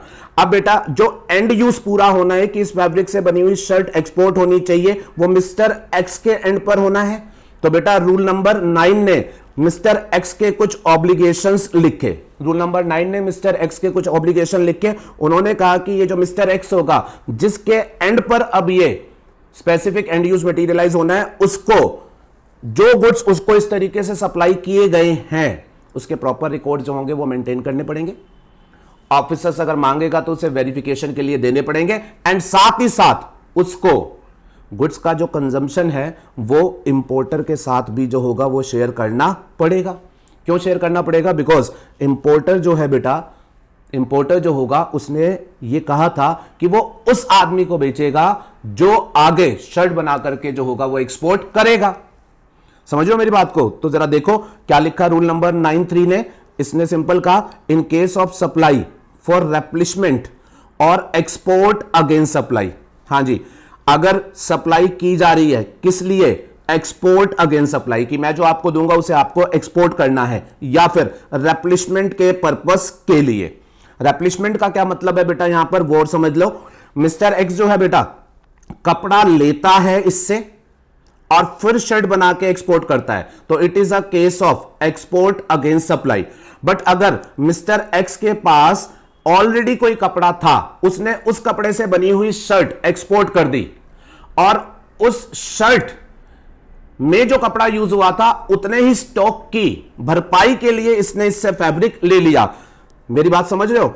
अगर फैब्रिक आया और फिर शर्ट बनी तो this is export against supply. और अगर ऑलरेडी मैन्युफैक्चर्ड शर्ट एक्सपोर्ट कर दी गई लेकिन उस शर्ट में जो कपड़ा यूज हुआ था उनको रिप्लेसमेंट के लिए इससे वो कपड़ा ले लिया गया, तो मैं दोनों ही केसेस की जो है वो बात कर रहा हूं। तो ये कह रहे हैं जी in case of supply of replacement और export against supply the end use recipient shall, उसको ये काम करना पड़ेगा। Number 1, maintain an account of receipt of goods, manufacturing process undertaken there on and the waste generated during such process, सब कुछ proper record रखो। Produce the account details before jurisdictional custom officer as and when required, ठीक है जी। And third one, produce the relevant details to the importer for fulfilment of the benefit under the notification. आप अपनी वो requisite details जो है वो उसके साथ भी शेयर करो ताकि उसका ऑब्लिगेशन जो कि ये था कि उसे एक्सपोर्टर को देना है जो कि शर्ट एक्सपोर्ट के लिए अल्टीमेट यूज करे, तो वो अपना ऑब्लिगेशन जो है वो पूरा कर सके। I hope I am being understood. तो बेटा रूल नंबर 9 इज कंप्लीट। अच्छा, इस केस में एक छोटी सी बात जस्ट रिकलेक्ट आपको करा देना चाहता हूं बेटा। मैंने आपको जब पहला चार्ट डिस्कस किया था तो मैंने स्पेसिफिकली बोला था कि बेटा जब भी नोटिफिकेशन का बेनिफिट लेते हुए कंसर्न पर्सन इंपोर्ट करता है एंड यूज बेस्ड बेनिफिट लेते हुए, तो उसको बेटा जो है वो एक बॉन्ड एग्जीक्यूट करके देना होता है। और बेटा मैंने आपको स्पेसिफिकली बताया था बॉन्ड किसको देना होता है, जुरिसडिक्शनल कस्टम ऑफिसर। और हल्का सा आप बस रिकलेक्ट कर लीजिएगा बेटा, जुरिसडिक्शनल कस्टम ऑफिसर कौन होता है, मैंने आपको बताया था। अगर आप जो गुड्स इंपोर्ट कर रहे हैं वो आपको मैन्युफैक्चर करने के लिए यूज करने हैं, तो आप जिस प्रीमाइस में मैन्युफैक्चर करेंगे उसके ऊपर जुरिसडिक्शन रखने वाला ऑफिसर। अगर आप जो गुड्स इंपोर्ट कर रहे हैं उसको आपको किसी सर्विस देने के लिए यूज करना है, तो आप जिस प्रीमाइस में उसे सर्विस देने के लिए यूज करेंगे उस प्रीमाइस पर जुरिसडिक्शन रखने वाला कस्टम ऑफिसर। लेकिन अगर आपको अदरवाइज एंड यूज करना है, आपको मैन्युफैक्चर या सर्विस नहीं देनी, आपको कोई अदर एंड यूज करना है, जैसे कि इस केस में आपको उस आदमी को देना है जो कि उस एंड यूज को पूरा करे, तो उस केस में बेटा आपका जुरिसडिक्शनल कस्टम ऑफिसर आपकी प्रीमाइस वाला नहीं होता है। रादर देन उस केस में आपका जुरिसडिक्शनल कस्टम ऑफिसर कौन होता है, आपने आईसी लेते टाइम जो प्राइमरी एड्रेस बताया होता है उस एड्रेस का जो जुरिसडिक्शनल ऑफिसर होता है वो आपका जुरिसडिक्शनल ऑफिसर होता है। इस बात को काइंडली आप प्लीज ध्यान रखिएगा। Are you okay with this? चलिए रूल 9 इज ओवर। यही बात बेटा यहां मैंने नीचे स्पेसिफिकली जो है वो मेंशन करके लिख दी है कि आपने बिगनिंग में पढ़ा था, आप भूल ना जाए, तो मैंने यहां पर जो है वो स्पेसिफाई कर दिया है बेटा। With this my this chapter is complete.